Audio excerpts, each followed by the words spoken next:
అలాగే ఆన్లైన్లో మీరు వీక్షిస్తున్న దాన్ని బట్టి వందనాలు చెల్లిస్తున్నాం. అనేక మంది అనేక ప్రాంతాల నుంచి వీక్షిస్తున్నట్లు కామెంట్స్లో తెలియజేస్తున్న వీఆర్ సో థ్యాంక్ఫుల్. ప్రతి ఒక్కరు కూడా దేవుని వాక్యము ద్వారా దీవించబడుతున్నారని. ఒకవేళ మీరు కనుక వాక్యము ద్వారా దీవించబడినట్లయితే తప్పకుండా ఈ వాక్యము ఇంకొకరితో పంచుకోవాలని నేను కోరుకుంటున్నాను. ఎందుకంటే దేవుని వాక్యంలో ఏమని ఉంటుంది, అంత్య దినముల్లో ఎప్పుడైతే దేవుడు తిరిగి వస్తున్నాడో అప్పుడు విశ్వాసము ఎవరిలోనైనా కనుగొందునా అంటాడంట. వచ్చినప్పుడు ఏం వెతుకుతాడంట యేసుక్రీస్తు సంఘంలో? విశ్వాసము ఎవరిలోనైనా ఉందా అని కనుగొంటాడంట. సో ఈరోజు మనం విశ్వాసంలో ఎదిగినప్పుడు, ఆయన రెండవ రాకడకు ఆయన వచ్చినప్పుడు యేసుక్రీస్తు నన్ను కనుగొనేలాంటి విశ్వాసము నేను కలిగి ఉండాలి అనే ఒక ఆలోచనతో, ఒక నిర్ణయంతో మనము ఈ యొక్క 21 రోజులు కూడా ఆయన వాక్యాన్ని ధ్యానిద్దాం.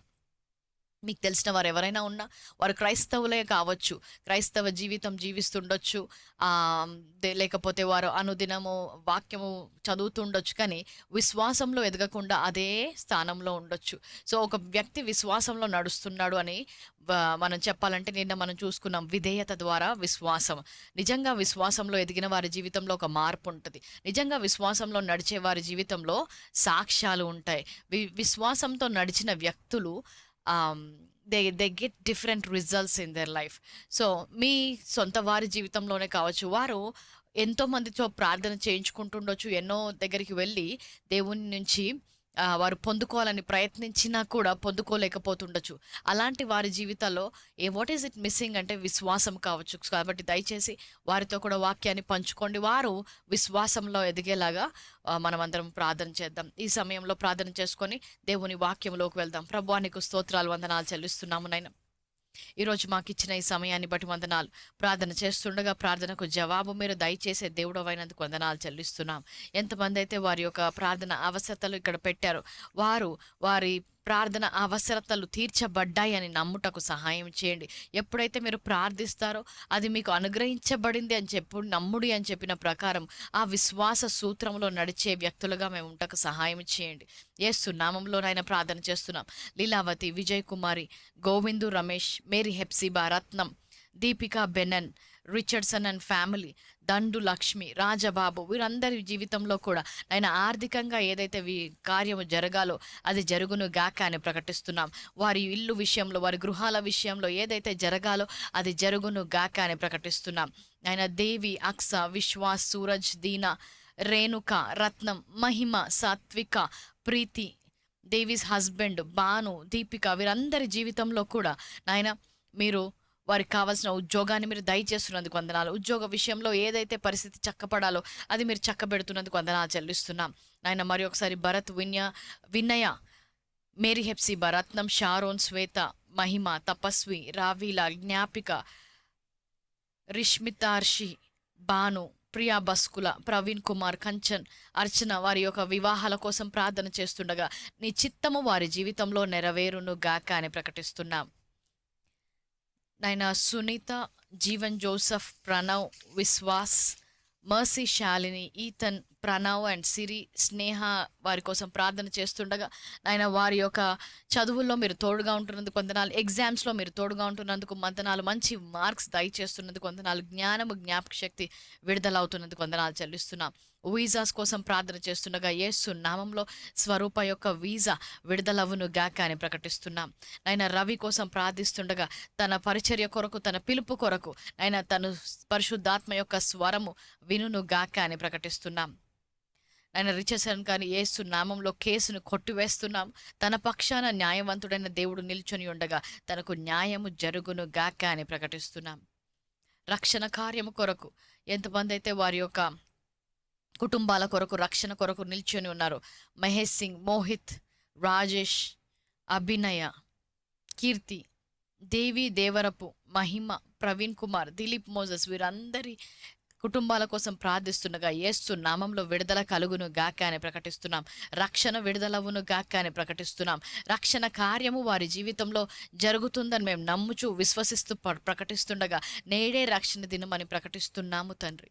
మరి ఒకసారి ఈరోజు మీరు మాతో మాట్లాడుచుండగా నాయన నీ స్వరము మేము వినేలాగా, నీ వాక్యం యొక్క ప్రత్యక్ష జ్ఞానం మాకు వచ్చేలాగా, ఆ వాక్యము ద్వారా మేము ఫలితము చూసేలాగా ఈ వాక్యము మా జీవితంలో ఫలించును గాక అని ప్రకటిస్తూ యేసు నామంలో అడిగి ప్రార్థిస్తున్నాము తండ్రి. Amen, amen. హల్లెలూయా. విశ్వాసము గురించి మనం నేర్చుకుంటుండగా ఈ యొక్క మాసంలో విశ్వాసము నుంచి అధిక విశ్వాసము అనే ఒక వాగ్దానము దేవుడు మనకి ఇచ్చాడు. మనము విశ్వాసంలో ఎదుగుతున్న కొలది దాని కొలతకు ప్రకారముగా దాని యొక్క ఫలితాలు కూడా మనము చూడగలము. సో ఈ వారం అంతా కూడా విశ్వాసుల వీరుల యొక్క సాక్ష్యాలు వింటూ ఈ వారం అంతా కూడా విశ్వాసం గురించి నేర్చుకున్న తర్వాత మళ్ళీ అదే స్థానంలో మీరు ఉండకూడదని నేను ప్రార్థన చేస్తున్నాను.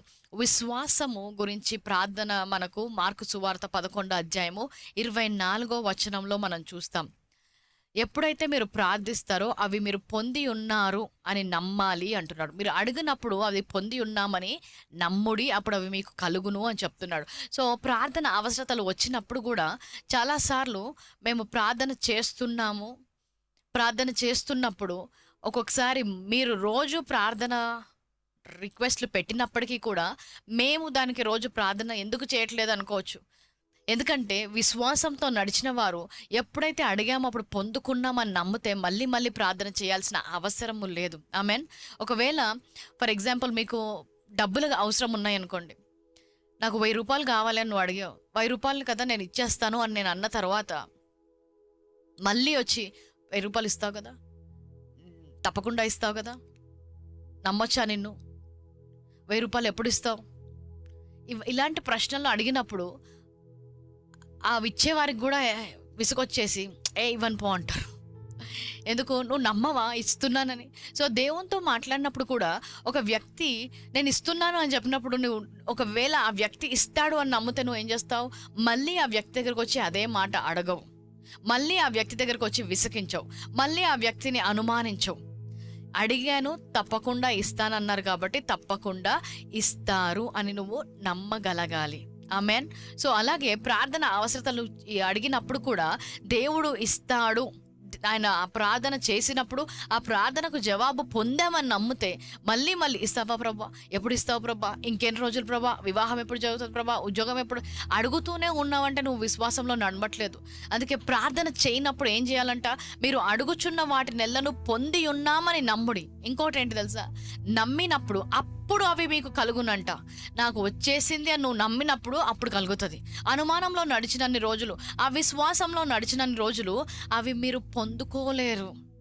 సో చాలామంది ఎన్ని ఎక్కువసార్లు ప్రేయర్ రిక్వెస్ట్లు పడితే అంత బాగా దేవుడికి కనబడతామేమో, అన్నిసార్లు దేవుడు మా ప్రార్థన చూడగలుగుతాడేమో అనుకుంటాడు. చూడండి, ఏది కూడా మన సొంత జ్ఞానముతో మనం ఏమనుకుంటున్నామో కాదు, వాక్య ప్రకారము ఏమై ఉందో మనం చూడాలి. వాక్య ప్రకారము దేవుడు ఏం చెప్పాడో దాని ప్రకారం చెయ్యాలి. వాక్యములో కూడా మనమందరము యేసుక్రీస్తు సిలువ వేయబడిన నూతన నిబంధనలో ఉన్నాం. నూతన నిబంధనలో విశ్వాసము ద్వారా నీకు ప్రతిఫలము కలుగుతుంది అంటున్నాడు. ఆయన చెయ్యాల్సిన కార్యం అంతా ఆయన చేశాడు. ఇప్పుడు చేసే దేవుడు కాదు ఆయన. ఎగ్జాంపుల్, ఇప్పుడు ఒక పాపి ఇక్కడికి వచ్చి ప్రభువా నన్ను రక్షించు అన్నప్పుడు మళ్ళీ యేసుక్రీస్తుని పంపించి ఆయన సిలువ మీద వేయడు. ఆ సిలువ కార్యము జరిగిపోయింది, ఆ రక్షణ కార్యం ఇక్కడ ఉంది, ఇప్పుడు నేను విశ్వాసంతో స్వీకరిస్తున్నాను అనాలి. చూడండి, ఒక ప్రవక్త మాటలు గురించి, ప్రవచనాల గురించి మనం మాట్లాడుకున్నట్లయితే వారు ప్రవచించినప్పుడు నీకు అది మొదలవ్వట్లేదు, అది వాక్యంలో ఉన్నదే దే ఆర్ కన్ఫర్మింగ్, మళ్ళీ నీకు గుర్తు జ్ఞాపకం చేస్తున్నారు. సో ప్రవచించినప్పుడు అది ఓపెన్ అవ్వట్లేదు. యేసుక్రీస్తు శిలువ మీద ఎప్పుడైతే మరణించాడో అప్పుడు ఆ కార్యము ముగించబడింది. ఆమేన్. సో ఇప్పుడు ఆ విశ్వాసం ఉంచాల్సింది ఆ ముగించిన కార్యములో. ఎప్పుడు వర్డ్ రిలీజ్ అవుతుంది, ఎప్పుడు ఎవరేదో అంటారు అప్పుడు నా జీవితంలో జరుగుతుంది అనేది కాదు. ఆ సమయానికి నీ విశ్వాసాన్ని బలపరచడానికి దేవుడు ఒక ప్రవక్తను తీసుకొని వచ్చి మళ్ళీ ఆ మాటను నీకు జ్ఞాపకం చేస్తుండొచ్చు. కానీ ఆ మనుషుని ద్వారా కానీ ఎంత గొప్ప దైవజనుడు ద్వారా కానీ ఆ కార్యం అక్కడ జరగట్లేదు. మన జీవితంలో ఏదైనా జరిగింది అంటే యేసుక్రీస్తు శిలువ మీద మరణించడము ద్వారానే. అది 2000 సంవత్సరాల క్రితమే అది ముగించబడింది. ఆమెన్. సో నీ విశ్వాసము ఇప్పుడు దేవుడు ఏదో చెయ్యాలి అని కాదు, చేసేసిన దాన్ని నేను ఎలాగ నమ్మాలి, దాని మీద ధ్యానం ఉంచండి. ఇప్పుడు నీకు ఉద్యోగం కావాలి అంటే ఇప్పుడు దేవుడు ఆలోచించట్లేదు. ఆయన ఏమంటున్నాడు, నీ తల్లి గర్భంలో నువ్వు రూపింపబడక ముందరే నేను నీ కొరకు ఒక ప్రణాళిక కలిగి ఉన్నాను. అంటే నువ్వు ఎక్కడ పుట్టాలి, ఎక్కడ ఉండాలి, ఏం చేయాలి, ఎలాంటి భార్య రావాలి, ఎలాంటి భర్త రావాలి, ఎలాంటి పిల్లలు వస్తారు, నీ ద్వారా ఏం జరగాలి, అన్నీ కూడా ఆయన ప్రణాళికలో ఆయన రాసి పెట్టాడంట. మనం చేయాల్సిందేంటి, ఆ ప్రణాళిక ఏదైతే ఉందో దాని ప్రకారం మన మనసులను అలైన్ చేసుకొని నడవడమే. ఇప్పుడు నువ్వు రాశాక నాకు తెలీదు ఈయన హైదరాబాద్కి వస్తాడని, విజయవాడలోనే ఉంటాడు అనుకున్నాను, గుంటూరులోనే ఉంటాను అనుకున్నాను, ఇప్పుడు విజయవాడకు వచ్చాడు కదా, ఇక్కడ ఏం ప్లాన్ వేద్దాము. అప్పుడు మొదలు పెట్టాడు దేవుడు. ఆయన వాక్యంలో ఏమని ఉంటుందంటే, ఆయన అంతమును he calls the beginning from the end. ఆయన అంతమును ఆరంభం నుంచే పిలిచే దేవుడు అంట, ఆయన ముగింపును ఆరంభం నుంచే పిలిచే దేవుడు. సో నీ జీవితం ఎలాగ అంతమవుతో ఆయనకు తెలుసు. సో అక్కడి నుంచి వెనక వరకు, అంటే ఇక్కడ ఆరంభిస్తున్న దినంలో నువ్వు ఉన్నావేమో కానీ దేవుడు నీ అంతం వరకు ఉన్నాడు. ఆయన ఆల్ఫా ఒమేగా, ఆయన దేవుడు. కాబట్టి ఆయన నీకోసం చేసిందంతా కూడా చేశాడు. ఇప్పుడు దేవుణ్ణి నేను కదలిస్తున్నాను కాదు, నీ మనస్సు కదలాలి, నీ ఆలోచన కదలాలి, నీ విశ్వాసం కదలాలి. అది నువ్వు ప్రయత్నించాలి. చాలా మంది కూడా తమ సమయం అంతా ఎక్కడ వ్యర్థం చేస్తున్నారు తెలుసా? దేవుడు ఏదైనా చేస్తాడేమో, దేవుడు ఏమన్నా చెయ్యాలేమో, దేవుణ్ణి ఎలా కదిలించాలి. దేవుడు ముగించేసి కుడి పార్శ్వం మీద కూర్చొని ఉన్నాడంట. కూర్చొని ఆలోచించడం కాదు, ఆయన ముగించేశాడు. ఇప్పుడు దాని ప్రకారం మీరు ఎలా చేస్తారో చూడ్డానికి ఉన్నాడంట. ఆమేన్. సో పౌలు లేదంటే పేతురు వారు హింసల్లో ఉన్నప్పుడు అప్పుడు దేవుడు యేసుక్రీస్తు వాళ్ళ కోసం కూడా అన్ని ముందరే చేశాడు. వారు నమ్మారు, ఎలాంటి శ్రమ వచ్చినా ఎలాంటి ఇది వచ్చినా కూడా దేవుని యొక్క ప్రణాళికలో మేము నడుస్తాము అని. సో ప్రార్థన చేసినప్పుడు కూడా మీరు అడుగుచున్న వాటి నెలను పొంది ఉన్నామని నమ్ముడి. వివాహమా జరిగింది, సరైన వ్యక్తితో జరుగుతుందని నమ్మాలి. ఉద్యోగమా, సరైన ఉద్యోగం దేవుడు ఇస్తున్నాడు అని నమ్మాలి. అడిగినప్పుడే మీరు నమ్మాలి అంట. ఎప్పుడు అడగాలి? అడుగుచున్నప్పుడే మీరు నమ్మాలి. ఎందుకంటే నువ్వు అడిగే దేవుడు ఎల్షడాయ్ అయిన దేవుడు. ఆయన కొన్ని రోజులు అవసరం లేదు, ఆయన కొన్ని గంటలు కూడా అవసరం లేదు, ఆయనకి ఏదైనా కూడా ఒక నిమిషంలో కూడా చేయగల దేవుడు. అలాంటి దేవుణ్ణి అడిగినప్పుడు నమ్మాలి. సో ఈ వారం అంతా కూడా మీరు నమ్ముతున్నారా లేదా అని మీ హృదయాన్ని, మీ మనస్సును అలైన్ చేసుకోవడంలో మీ యొక్క సమయాన్ని మీరు గడపాలి. సో దట్ ఈస్ వేర్ ఈ ఫాస్టింగ్ ప్రేయర్లో, ఉపవాస ప్రార్థన సమయంలో నా మనస్సు దేవుణ్ణి నమ్మేలాగా ట్రైన్ చేసుకోవాలి.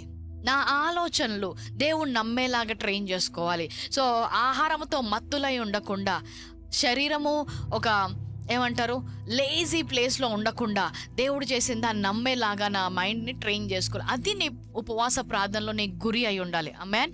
సో నమ్మినప్పుడు అప్పుడు అవి మీకు కలుగును. మీకు కలుగును. ఆమేన్. ఎందుకు? విశ్వాసము ద్వారా మనం ఏదైనా పొందుకోవచ్చు. నమ్మడము, విశ్వాసం. సో ఈరోజు మనం నిన్న చూసిన ప్రకారం విధేయతతో నడవడము అనేది మనం మోషే జీవితం ద్వారా చూసాం.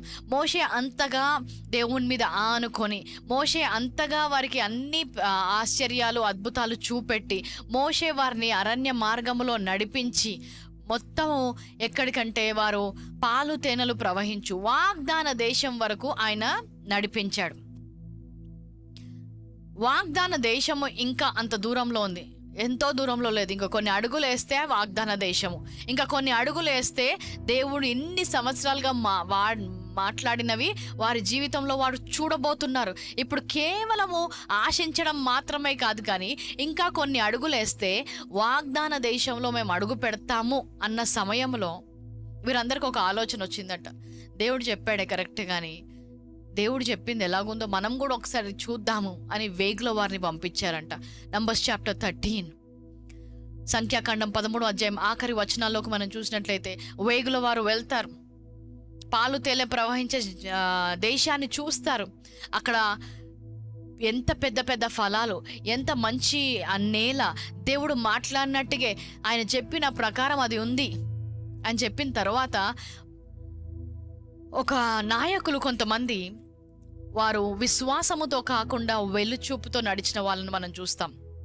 వారు వచ్చి ఒక రిపోర్ట్ ఇస్తున్నారు. అక్కడ నెఫీలీలో సంబంధులైన అనాకు వంశపులు చూచితిమి, మా దృష్టికి మేము మిడతల వలె ఉంటిమి, వారి దృష్టికి అట్లే ఉంటిమి.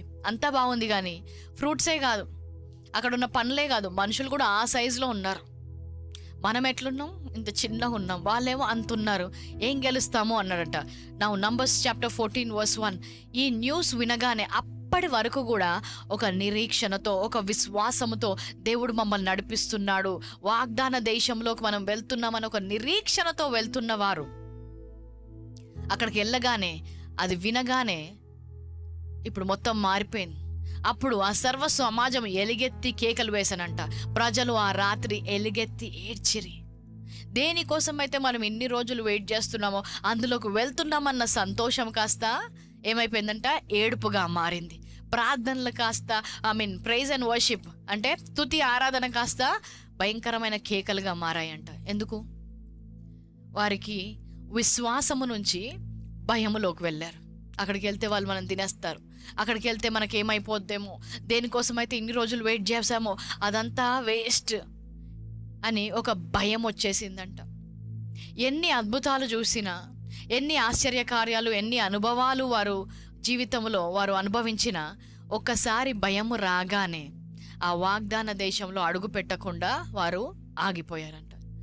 సో ఈరోజు మనము విశ్వాసములోని ఇంకొక లెసన్, లేదంటే ఇంకొక ప్రిన్సిపల్ మనం నేర్చుకుంటుంటే, ఇంకొక సూత్రం మనం నేర్చుకుంటుంటే మనము ధ్యానించాల్సింది దేని గురించి అంటే, విశ్వాసము ఎక్కడైతే భయం ఉంటుందో అక్కడ విశ్వాసము పెరగదు.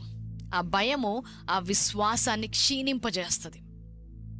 గొప్ప నాయకులు ఉన్నారు, దేవుడు ఉన్నాడు, వాగ్దానాలు ఉన్నాయి, అందరు ఉన్నారు.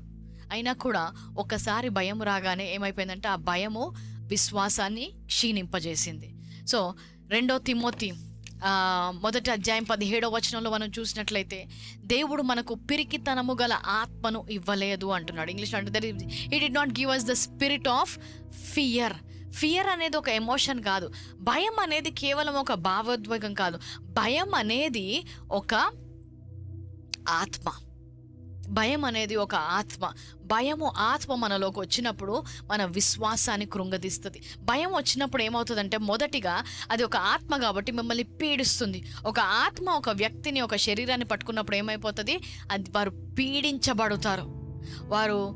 మనము వాక్యంలో చదువుతాం, అలాగే కొన్ని సందర్భాల్లో మనం చూస్తాం, ఏదైనా దయ్యపు ఆత్మ ఒక వ్యక్తిని పట్టుకున్నప్పుడు వారిని పీడిస్తుంది, వారిని క్షీణిస్తుంది, వారిని ముందుకు వెళ్లకుండా ఆపేస్తుంది. వారి యొక్క ఆలోచనలు, వారి యొక్క ఏదైతే డ్రీమ్స్ ఉన్నాయో, ఎక్కడికైతే వెళ్ళాలనుకుంటున్నారో అక్కడికి వెళ్లకుండా ఆ భయము కలిగజేసే ఆత్మ ఏం చేస్తుందంటే పీడిస్తుంది వారిని. రెండవదిగా భయము మిమ్మల్ని దాసత్యములోకి తీసుకొని వెళ్తుంది. ఐ థింక్ రోమన్స్ చాప్టర్ 8:15, రోమిలకు రాసిన పత్రిక 8వ మనం చూసినట్లయితే, భయము ఆత్మ ఏందంట, దాసత్వపు ఆత్మ. It will make you become slaves. ఆ భయానికి మిమ్మల్ని దాసులుగా చేస్తుందంట. సో ఆ ఆత్మను దేవుడు మనకి ఇవ్వలేదు అంటున్నాడు. భయం వచ్చినప్పుడు ఒక జైల్లో ఉన్న వ్యక్తిలాగా ఏమీ చెయ్యలేక అక్కడికి ఆగిపోతారు, ఇంకా ముందుకు వెళ్ళలేరు. ఆ భయం రావడంతో వారందరూ కూడా కాదేష్ బర్నియా దగ్గర ఆగిపోయారు. పాలు తేనెలు ప్రవహించే వాగ్దాన దేశంలో అడుగు పెట్టలేకపోయారు. చాలామంది విశ్వాసంలో ముందుకు వెళ్తున్న సమయంలో సాతాను ఒక భయంకరమైన వార్తలు తీసుకొని వస్తుంది, భయంకరమైన పరిస్థితులను తీసుకొని వస్తుంది. ఎందుకు? నీ లోపల భయాన్ని కలిగించడానికి. భయం ఉన్నవారు విశ్వాసంలో ముందుకు వెళ్ళలేరు. భయం వచ్చినప్పుడు విశ్వాసము కూలిపోతుంది. సో భయము గురించి చాలా మందికి రకరకాల భయాలు ఉంటాయి. భయము, ఉద్యోగము పోయిందనుకో మళ్ళీ నెక్స్ట్ ఉద్యోగం వస్తుందో రాదో, ఎక్కడ వస్తుందో ఏంటో అని భయం వచ్చినప్పుడు, పిల్లల గురించి, నా పిల్లలకి ఎలాంటి భర్త దొరుకుతుందో, ఎలాంటి భార్య దొరుకుతాడో, వారి ఫ్యూచర్ ఏంటో, వారి భవిష్యత్ ఏంటో, రకరకాల భయాలు ఉంటాయి. నా డబ్బుల గురించి భయము, లేదంటే ఆరోగ్యం గురించి భయము. ఒక రిపోర్ట్ రాగానే మొదటిగా ఏం చేస్తుంది, ఆ భయం అనేది నీ లోపలికి వెళ్ళడానికి చూస్తుంది. ఎందుకంటే ఆ విశ్వాసము పైకి ఎదగకుండా ఉండాలంటే భయం వచ్చినప్పుడు ఆ విశ్వాసాన్ని భయము అనగదొరుకుతుంది. సో ఈ భయం అనేది ఒక ఆత్మగా మీరు చూడాలి. భయం అనేది కేవలం ఒక ఎమోషన్గా కాదు, కానీ ఒక ఆత్మీయ సంగతిగా మీరు దాన్ని చూడగలగాలి. ఈ భయం అనే ఆత్మ నాలో ఉండకూడదు.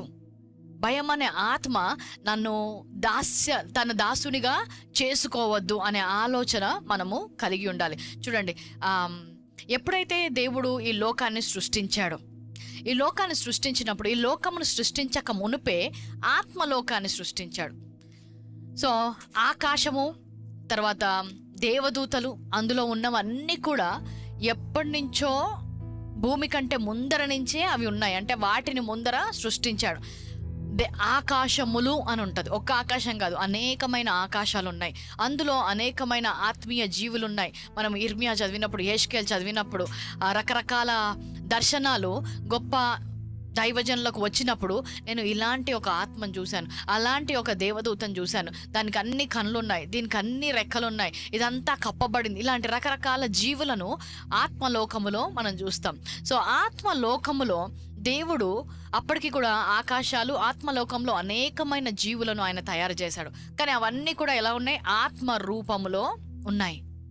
ఆత్మరూపంలో ఉన్నాయి. ఇవన్నీ కూడా ఇంకోటి గుర్తుపెట్టుకోండి, ఆత్మలోకంలో అన్ని జీవులు ఒకలాగా ఉన్నా కూడా, దేవుడు ఆత్మ ఉన్నా కూడా, దేవుని ఆత్మ దేవదూతలు ఒకలాంటివి కావు.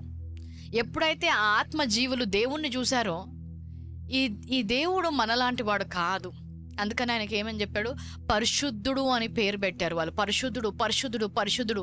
పరిశుద్ధుడు అనేది కేవలం ఒక నేచర్ ఆఫ్ గాడ్ కాదు, it is holy is the class of God. ఆయన లాగా మనం ఎప్పుడూ ఉండలేము. ఆయన ఒక ప్రత్యేకమైన ఆత్మ, అలాంటి వ్యక్తిగా మనం ఉండలేము అని ఆ దేవుణ్ణి చూసినప్పుడు అలా వేరు పరిశుద్ధుడు, పరిశుద్ధుడు, పరిశుద్ధుడు, పరిశుద్ధుడు, పరిశుద్ధుడు అంటట. It's a God class. అక్కడికి ఎవ్వరూ వెళ్ళలేరు. అలాంటి ఒక దేవుడు మన దేవుడై ఉండి మనల్ని కూడా ఈరోజు పరిశుద్ధులుగా మార్చాడంట. అంటే అలాంటి స్థానములోకి దేవుడు మనల్ని తీసుకుని వెళ్ళాడు. ఎనీవే, సో ఎప్పుడైతే దేవుడు ఆత్మలోకంలో ఇవన్నీ సృష్టించాడో, ఇదంతా అయిన తర్వాత ఇప్పుడు ఏం చేస్తున్నాడు? భూమిని సృష్టించడానికి వచ్చాడు. ఆత్మలోకానికి భూమి అనేది అర్థం కాలేదు. భూమి ఏంటి?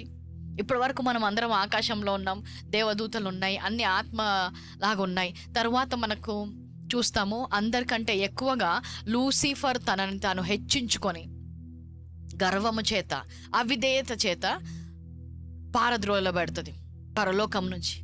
ఈ భూమి తయారు చేయడానికి వచ్చినప్పుడు ఈ ఆత్మలోకంలో ఉన్న ఈ దూతలకు భూమి అనేది అర్థం కాదు. ఎందుకంటే భూమి ఎవరికి ఇచ్చాడంట? మానవునికి ఇచ్చాడు. భూమిలో ఒక అథారిటీ అంటే అథారిటీ అంటే ఒక అధికారము కలిగి ఉండాలంటే కేవలము శరీరము గల మనుషులే దాంట్లో అధికారం కలిగి ఉండగలుగుతారు. సో ఈ ఆత్మలన్నీ, పాడద్రోయబడిన ఆత్మలన్నిటికీ కూడా ఈ భూమి ఏంటి, ఈ అధికారం ఏంటి, ఈ శరీరంలో ఉన్నవారు ఏంటి అని అందరూ కూడా తొంగి చూడడానికి వచ్చారంటే ఏం చేస్తున్నాడు అని. అప్పుడు ఆదాము అవ్వను తయారు చేసి ఆయనకు ఒక శరీరాన్ని ఇచ్చిన తర్వాత, ఈ శరీరము గలవారు ఈ భూమి మీద ఏలుతారు, ఈ శరీరం ఉన్నవారే ఈ భూమిపై స్వాధీనము చేసుకోగలవారు. సో ఎవరైనా ఈ భూమి మీద అధికారముతో నడవాలి, ఎవరైనా ఈ భూమి మీద డొమినియన్ అంటే లోపరుచుకొని జీవించాలి, ఏలుబడి చేయాలి అంటే వారు శరీరం సంబంధులై ఉండాలి, శరీరము గలవారై ఉండాలి. సో ఎప్పుడైతే ఈ ఆత్మలకు ఈ విషయం అర్థమైందో, ఆత్మకి ఏం కావాలంట? శరీరం కావాలి. శరీరము లేకుండా ఆత్మకి భూమి మీద అధికారము లేదు. అందుకే ఈ దయ్యపు ఆత్మలన్నీ కూడా ఏదైనా ఒక శరీరంలోకి వెళ్ళిపోదాం, ఏదైనా ఒక శరీరంలోకి వెళ్ళి ఆ శరీరము ద్వారా మనం ఏలుదాం, ఆ శరీరము ద్వారా మనం అధికారం పొందుకుందామని మానవులని ఆవహించడానికి, మానవుల శరీరాన్ని ఉపయోగించుకోవడానికి అవి ప్రయత్నిస్తూ వచ్చాయి. సో ఎప్పుడైతే ఒక శరీరము దొరుకుతుందో అందులోకి భయాన్ని, అందులోనికి దయ్యపు ఆలోచనలను ఇవి కలగజేసినప్పుడు ఈ శరీరము ఆ ఆత్మకి ద్వారము తెరవడము మనం చూస్తాం. అందుకే యోహాను రాసిన పత్రిక 10వ అధ్యాయం 10వ వచనంలో మనం చూసింది ఏంటి? దొంగతనము చేయడానికి, హత్య చేయడానికి, నాశనం చేయడానికి వస్తాడు, కానీ మరి దేనికి కూడా రాడు అంట. సో ఇప్పుడు ఈ దొంగ హత్య చేయాలన్నా, నరహత్య చేయాలన్నా, నాశనం చేయాలన్నా ఒక శరీరం అవసరం. ఎవరో ఒక వ్యక్తి సహకారము లేకుండా, ఏదో ఒక శరీరము సహకారము లేకుండా ఆత్మ ఏమీ చేయలేదు. అందుకనే గెన్నెసరతు అనే ప్రాంతంలో యేసుక్రీస్తు ఎప్పుడైతే ఒక వ్యక్తిని ఆ శరీరంలోంచి ఆ దయ్యపు ఆత్మను విడుదల చేయడానికి వెళ్తాడో, అక్కడ సేన అనే దయ్యం ఉన్నట్లు మనం చూస్తాం. ఆ వ్యక్తి లోపల సేన అంటే కొన్ని వేల దయ్యాలు ఆయన లోపల ఉన్నాయంట. ఆ ఆత్మలు ఆ శరీరాన్ని ఏం చేశాయి? ఆయన యొక్క శరీరము వారి గృహముగా మార్చేసుకొని ఉన్నాయంట. ఇప్పుడు అక్కడి నుంచి వెలగొడుతుంటే ఆత్మలు ఏమంటున్నాయి? ఈ శరీరం అయితే తీసేస్తున్నావు, ఇంకో ఏదైనా ఒక శరీరం ఇవ్వు, అది పంది శరీరం అయినా సరే. సో ఆ శరీరంలోకి వెళ్ళడానికి వారు పర్మిషన్ అడిగి ఆ పందుల్లోకి వెళ్ళినట్లు మనం చూస్తాం. ఈ ఆదాము అవ్వకి అధికారం ఇవ్వబడింది. ఈ శరీరం ఉన్న ఈ ఆదాముకి అధికారం ఇవ్వబడింది అని తెలిసినప్పుడు సాతాను ఏం చేస్తాడు? వెళ్ళి ఆదాము అవ్వని వాడు అటాక్ చేయడానికి చూస్తాడు. ఎక్కడైతే దేవుని పని ముందుకు వెళుతుందో, ఎవరి జీవితంలో అయితే దేవుడు గొప్ప కార్యము చేయడానికి ప్రణాళిక వేశాడో ఆ శరీరం వెనకాల ఈ దయ్యాలు వెళ్తాయి. ఎందుకంటే అధికారం గల వ్యక్తి, ఓ పర్పస్ ఉన్న వ్యక్తి, వీరు గొప్ప లక్ష్యం ఉన్నవారు, వీరి ద్వారా దేవుడు గొప్ప కార్యాలు చేయబోతున్నారు, అక్కడికి ముందుగా వెళ్తాయంట. అందుకే ఆదాం అవ్వ సృష్టించబడగానే ఆదాం అవ్వ దగ్గరకు వచ్చేసాయి. వచ్చినప్పుడు ఆ డిసెప్షన్ అంటే లేదంటే ఆ అబద్ధము ద్వారా, ఆ భయము ద్వారా, అన్నిటి ద్వారా ఏం చేశాడు? ఆ అధికారాన్ని తీసుకున్నాడు. అందుకనే యేసుక్రీస్తు ఆయన ఉపవాసము కోసము 40 రోజుల ఉపవాస కోసం బాప్తిసము తర్వాత అరణ్యంలో ఉన్నప్పుడు సాతాను వచ్చి ఒక మాట అంటాడు. ఏమంటాడు? నువ్వు గనక నాకు మొక్కినట్లయితే ఈ లోకపు రాజ్యాలన్నీ కూడా నాకు ఇవ్వబడినాయి, అది నేను ఇచ్చేస్తాను అంటున్నాడు. ఈ లోక రాజ్యాలన్నీ నీకెప్పుడు ఇవ్వబడ్డాయి? అది నీది కాదు అనట్లేదు యేసుక్రీస్తు. ఎందుకంటే ఏ అధికారం అయితే మానవుడికి దేవుడు మొదట్లో ఇచ్చాడో ఆ అధికారము వారు ఏం చేశారు? సాతానికి ఇచ్చేశారు. యేసుక్రీస్తు అప్పుడు దేవుణ్ణి నువ్వు శోధించకు, వెళ్ళిపో అంటాడు. I think Matthew chapter 4. అప్పుడు జవాబు ఇవ్వడు యేసుక్రీస్తు. కానీ ఎప్పుడైతే ఆయన శిలువ మీద మరణించి సమాధి చేయబడతాడో అప్పుడు ఆయన ఆ వాక్యంలో ఏమని ఉంటుంది? ఆయన ఆ 3 రోజులు సమాధిలో ఉండడం మాత్రమే కాదు, ఆయన శరీరం కానీ ఆయన కిందికి వెళ్ళాడంట. వెళ్ళి చెరను చెరగా పట్టుకున్నాడు. ఇప్పుడు బయటికి వచ్చిన తర్వాత మత్తయి సువార్త 4వ అధ్యాయంలో సాతాను వేసిన ప్రశ్నకి ఆయన మరణించి తిరిగి లేచిన తర్వాత జవాబిస్తున్నాడు. ఇదిగో మరణపు యొక్క తాళపు చెవులు నా దగ్గర ఉన్నాయి, అధికారముతో నేను వచ్చాను. ఏ అధికారం అయితే నువ్వు తీసుకున్నావో ఆ అధికారాన్ని, now he got that authority legally. నువ్వైతే ఇల్లీగల్గా చేసావు, నేనైతే లీగల్గా అధికారాన్ని మళ్ళీ సంపాదించాను.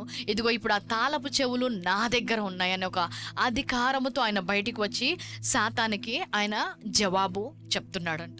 సో ఆత్మలో పిరికితనము గల ఆత్మ, దయ్యపు ఆత్మను దేవుడు మనకి ఇవ్వలేదు, కానీ ఇంద్రియ నిగ్రహము గల ఆత్మను దేవుడు మనకి ఇచ్చాడు. దత్తపుత్ర ఆత్మను మనకి ఇచ్చాడు అన్నప్పుడు ఆత్మలో మనకి లీగల్గా ఒక అధికారాన్ని దేవుడు ఇచ్చాడు. కానీ ఏమైపోయింది చూడండి, చాలా మందికి అనుభవం ఉంటుంది. చిన్నగా ఉన్నప్పుడు మంచిగా ఉంటారు, చిన్నపిల్లలకి ఎలాంటి భయం ఉండదు. ఎవరో అంకులో, ఎవరో ఆంటీయో, ఎవరో తాతనో ఎవరో కూర్చున్నప్పుడు పడుకునేటప్పుడు కథలు మొదలు పెడతారు. మామూలు కథలు చెప్పడం కాదు, దయ్యాల కథలు చెప్తారు.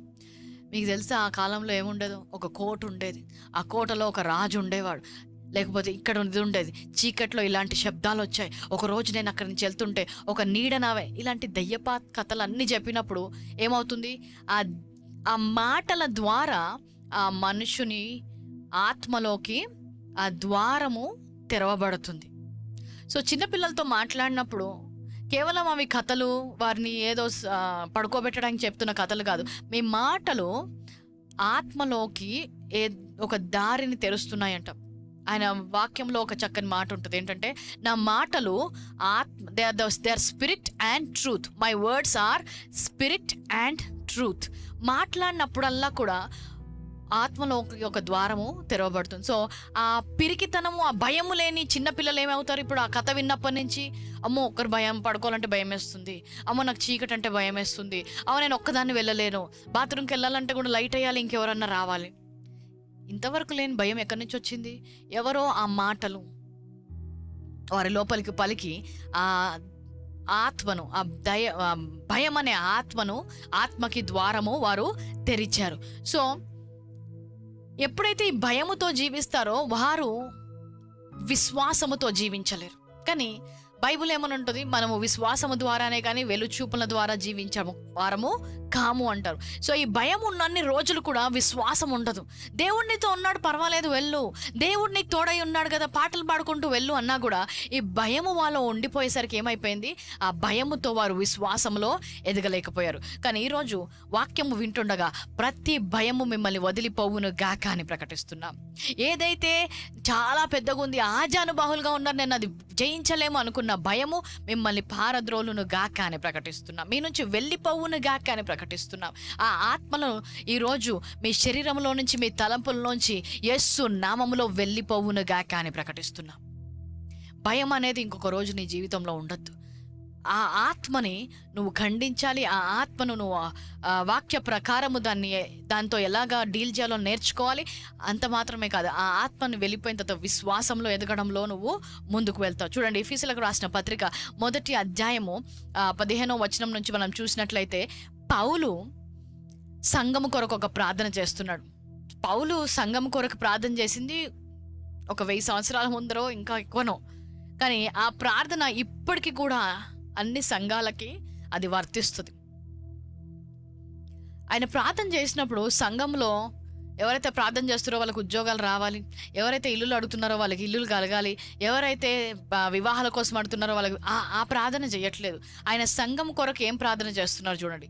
ఈ హేతువు చేత ప్రభు అయిన యేసునందలి మీ విశ్వాసము గూర్చియు పరిశుద్ధులు అందరి ఎదుట మీరు చెప్పుచున్న విశ్వాసము గూర్చి నేను విన్నప్పటి నుండి, వర్స్ 16, మీ విషయమై మానక దేవునికి కృతజ్ఞతాస్తుతులు చెల్లించుచున్నాను. వర్స్ 17, మరియు మీ మనోనేత్రములు వెలిగింపబడినందున ఆయనను మిమ్మల్ని పిలిచిన పిలుపు వలన నిరీక్షణ ఎట్టిదో, పరిశుద్ధుల్లో ఆయన స్వాస్థ్యము మహిమయశం ఎట్టిదో, ఆయన క్రీస్తునందు వినియోగపరిచిన బలాతిశయం బట్టి విశ్వసించు మనయందు ఆయన చూపుచున్న తన శక్తి యొక్క అపరిమితమైన మహాత్యం ఎట్టిదో మీరు తెలుసుకొనవలనని మన ప్రభు అయిన యేసుక్రీస్తు యొక్క దేవుడైన మహిమా స్వరూపియగు తండ్రి తన్ను తెలుసుకొటయందు మీకు Continue.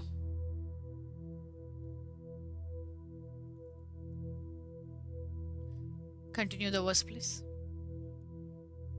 ఆయన ఆ బలాతిశయము చేత క్రీస్తును మృతులో నుండి లేపి సమస్తమైన ఆధిపత్యము కంటను, అధికారము కంటను, శక్తి కంటను, ప్రభుత్వము కంటను ఈ యుగమందు మాత్రమే గాక రాబోవు యుగమందు పేరు పొందిన ప్రతి నామము కంటే ఎంతో హెచ్చుగా పరలోకమందు ఆయనను తన కుడి పార్శ్వమున కూర్చొండ పెట్టెను. ప్రతి సంఘములో ఉన్నవారు దీని గురించి ప్రత్యక్షత కలిగి ఉండాలి అని ప్రార్థన చేస్తున్నాడు. ఒకటేంటి, ద విజ్డమ్, మీకు ఆ జ్ఞానం ఉండాలి. రెండవది నాలెడ్జ్, అంటే దేవుడు ఏం చేశాడో ఆ అనుభవ జ్ఞానం ఉండాలి అంటున్నాడు. అలాగే రెవల్యూషన్, అంటే ప్రత్యక్ష జ్ఞానము దీని గురించి కలగాలి అంటున్నాడు. దేని గురించి మీ కళ్ళు ఆ వెలుగుతో నింపబడాలి, దేని గురించిన వాక్యం యొక్క ప్రత్యక్షతని మీకు కలగాలి. క్రీస్తును మృతులో నుండి లేపి అన్నిటికంటే పైనున్న అధికారంలో ఆయనని కూర్చుండబెట్టాడు. ఏ అధికారం దొంగలించబడిందో, ఎక్కడి నుంచైతే ఆదాము యొక్క స్థానము మార్చబడి ఆయనని తక్కువ స్థానంలోకి సాతాను పెట్టడానికి చూశాడో ఆ స్థానము మార్పు జరిగింది అనే దాని గురించి ప్రతి ఒక్క విశ్వాసి వెలిగించబడాలి అనే ప్రార్థన చేస్తున్నాడంట. ఎందుకంటే చాలా మంది జీవితంలో భయం ఎందుకు కలుగుతుంది తెలుసా? వారికి ఉన్న స్థానము వారికి తెలియదు కాబట్టి.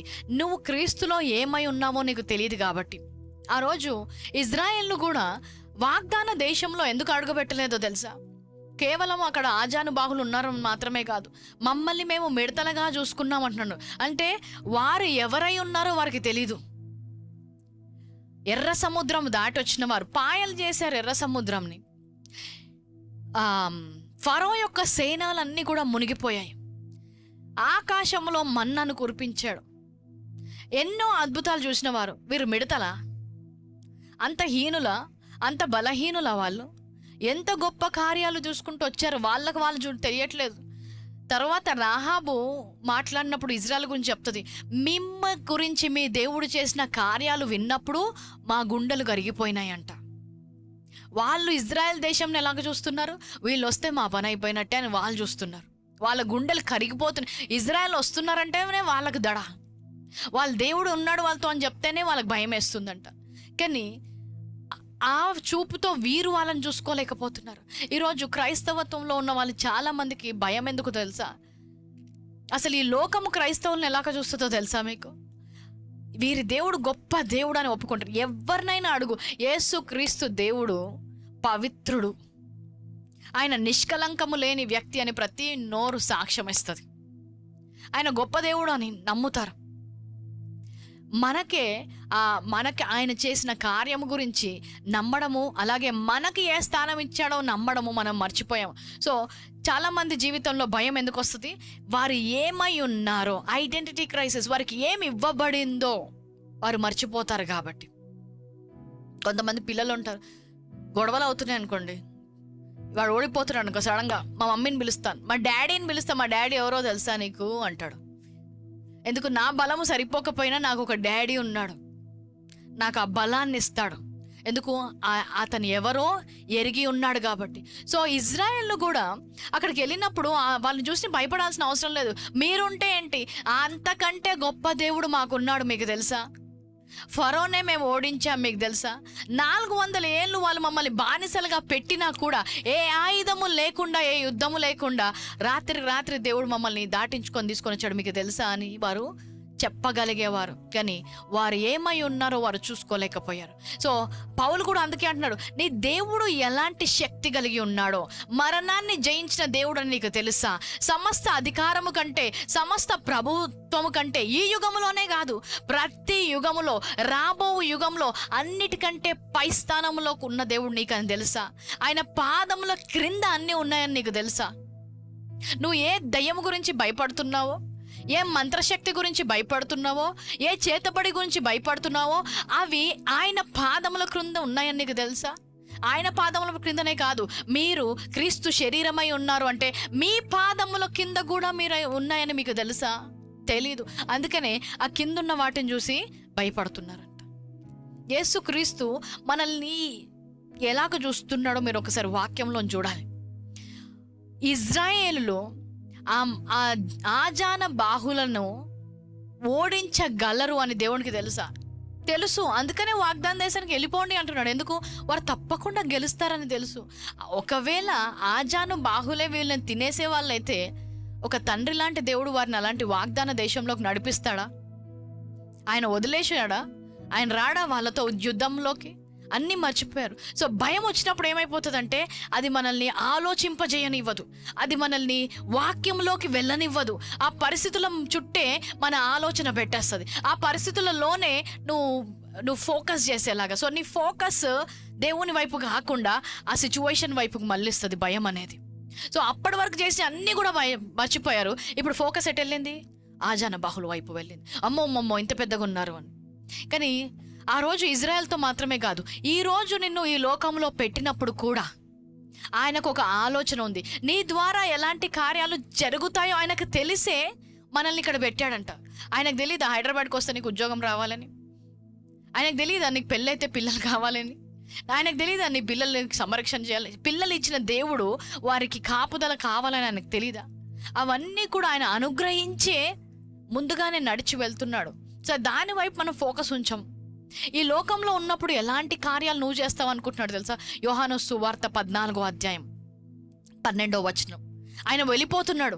అయ్యో దేవా నువ్వు వెళ్ళిపోతున్నావు, ఇప్పుడు మా పరిస్థితి ఏంటి? భయపడుతున్నారు వీళ్ళందరూ. ఇన్ని రోజులంటే నువ్వు ఉన్నావు కాబట్టి అద్భుత కార్యాలు జరిగాయి. ఇన్ని రోజులు నువ్వు ఉన్నావు కాబట్టి ఎక్కడైనా డబ్బులు లేకపోతే వెళ్ళి చేప నోట్లోంచి కాయిన్స్ తెచ్చాం, ఎక్కడైనా ఆహారం లేకపోతే మీరు విరిచి దాన్ని అందరికీ పంచారు. ఇప్పుడు మీరు వెళ్ళిపోతుంటే మాకు ఎట్లా అని భయపడుతున్నప్పుడు యేసుక్రీస్తు ఏం చెప్తున్నాడు చూడండి. నేను తండ్రి యొద్దకు వెళుచున్నాను గనుక నేను చేయు క్రియలు నాయందు విశ్వాసముంచువాడు చేయును. నేను వెళ్ళిపోతున్నాను కాబట్టి ఇంక ఇవన్నీ ఆగిపోతాయి అనుకోకండి. మీరు కూడా ఇవి చేయబోతున్నారు.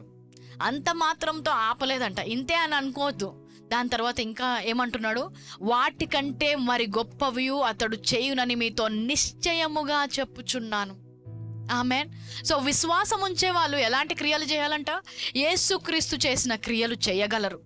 అంత మాత్రము కాదు, ఆయన కంటే గొప్ప క్రియలు చేయగలరు అంట. సో ఈ లోకంలో నిన్ను పెట్టినప్పుడు నీ జీవితం ద్వారా ఎలాంటి క్రియలు జరుగుతాయని ఆయన చూస్తున్నాడు.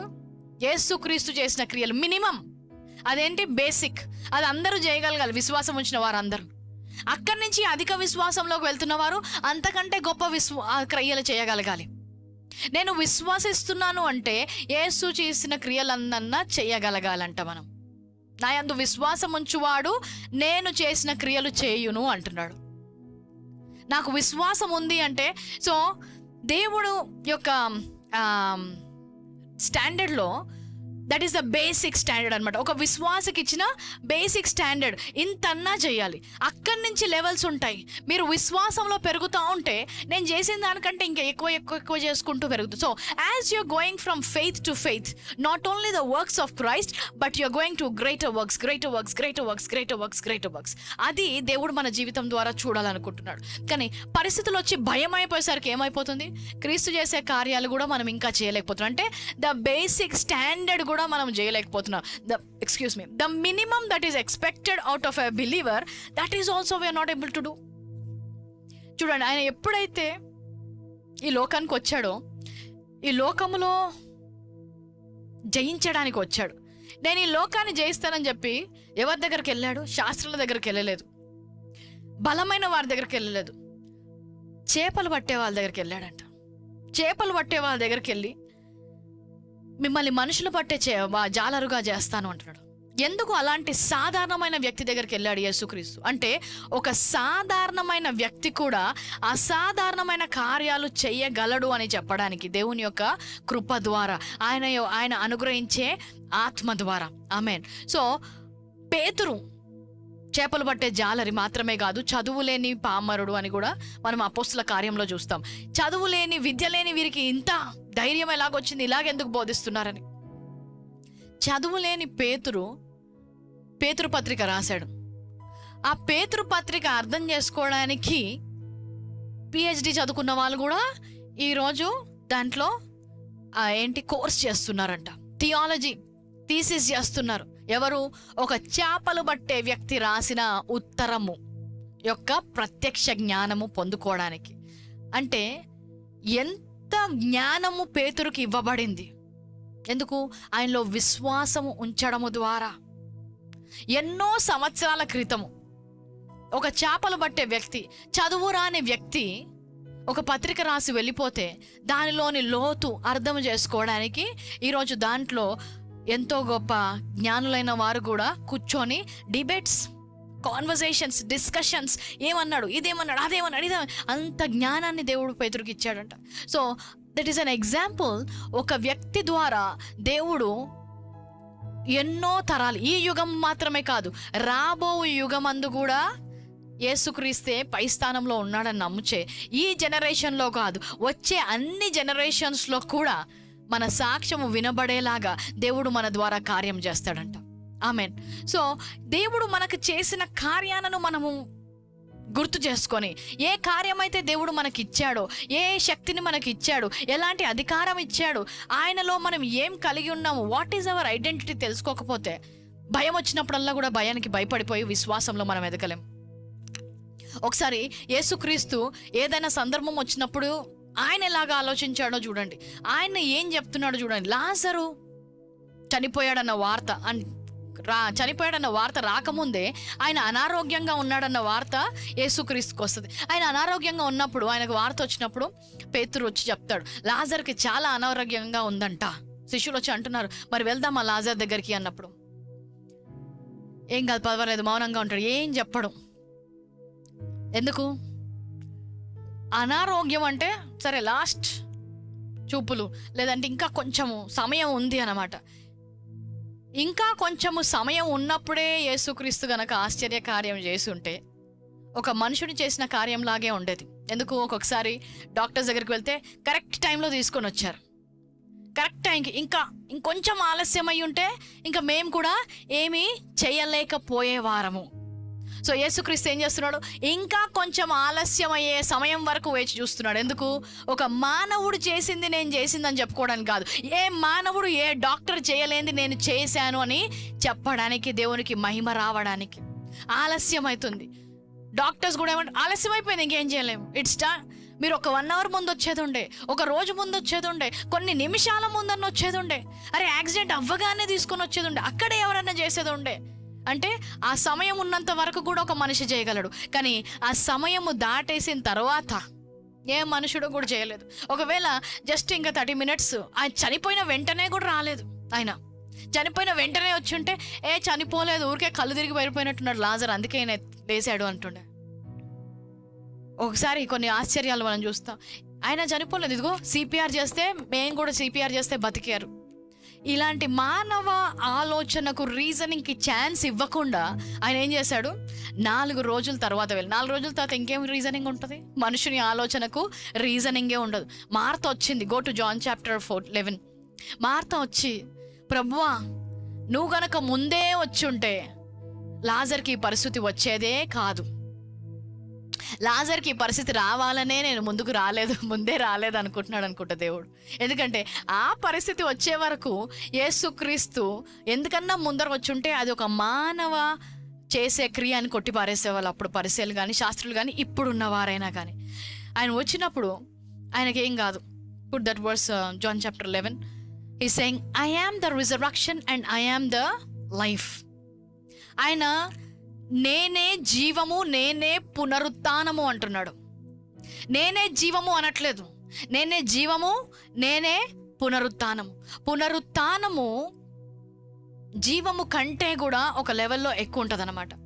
జీవము గల వాళ్ళు ఒకరోజు మరణిస్తారు, కానీ పునరుత్థానము మరణించిన వారిని కూడా తిరిగి లేపగలదు. హల్లెలూయా. ఆయన ఎవరు? ఆయనే పునరుత్థానమును జీవమును. He is both. He will give you life and he can give you resurrection. అంటే ఆయన నీకు జన్మనిచ్చిన వాడే కాదు, ఎందుకన్నా ఏదైనా మరణిస్తే దాన్ని తిరిగి ఆయన జీవాన్ని ఇవ్వగలిగిన దేవుడు కూడా. మరి ఏమంటుంది? కరెక్టే ప్రభువా, పునరుత్థాన దినమున ఎవరైనా లేస్తాడు, ఆ రోజు నా తమ్ముడు కూడా తప్పక లేస్తాడు అంటాడు. నేనే పునరుత్థానము, నేనే జీవము, నేనే ఆల్ఫా, నేనే ఒమేగా, నేనే మొదట రోజు, నేనే ఆఖరి రోజు, నేనే పునరుత్థానం. అంటే put the verse again, what is Martha saying? ఆ సమయంలో అందరూ లేస్తారు. ఎప్పుడు? పునరుత్థాన సమయంలో అందరూ లేస్తారు. అప్పుడు నా తమ్ముడు కూడా లేస్తాడు, లేకపోతే నా బ్రదర్ కూడా లేస్తాడు అనుకుంటుంటే, ఆయన ఆల్ఫా, ఆయన ఒమేగా, ఆయనే ఆరంభంలో ఉన్నాడు, ఆయనే అంతంలో ఉన్నాడు. అంటే ఆ అంతములో అందరూ పునరుత్థానం చూస్తావు. Not that verse, my brother will be resurrected when ఆ అంతము నేను ఎక్కడుంటే అక్కడే ఆరంభం, నేను ఎక్కడుంటే అదే అంతము. నేను ఇక్కడికి వచ్చాను కాబట్టి ఇదే పునరుత్థాన దినము అని చెప్తున్నాడు. హల్లెలూయా. సో అంత్య దినమందు పునరుత్థానమందు లేచును. నేనే అంత్య దినము, నేనే ఆరంభము దినము. సో నేనే ఇక్కడ ఉన్నానంటే ఆ అంత్య దినము ఇప్పుడే వచ్చింది. ఈ రోజే లాజరు లేస్తాడు. Today is the day of salvation for somebody. ఈ రోజే రక్షణ మీ యొక్క కుటుంబానికి వచ్చును గాక అని ప్రకటిస్తున్నాం. ఆయనే రక్షణకర్త అయితే ఈ రోజే నీకు రక్షణ విడుదలవును గాక. నేనే స్వస్థపరచు యెహోవాని, ఆయన మాట వచ్చింది కాబట్టి ఈ రోజే నువ్వు స్వస్థత పొందుకునే రోజు, ఈ రోజే నీకు స్వస్థత విడుదలవును గాక. సో ఎప్పుడైతే యేసుక్రీస్తు వచ్చాడో, నేనే ఆ అంత్య దినము ఇప్పుడే నేను లేపుతున్నానని ఏమంటాడు? లాజరు బయటికి రా.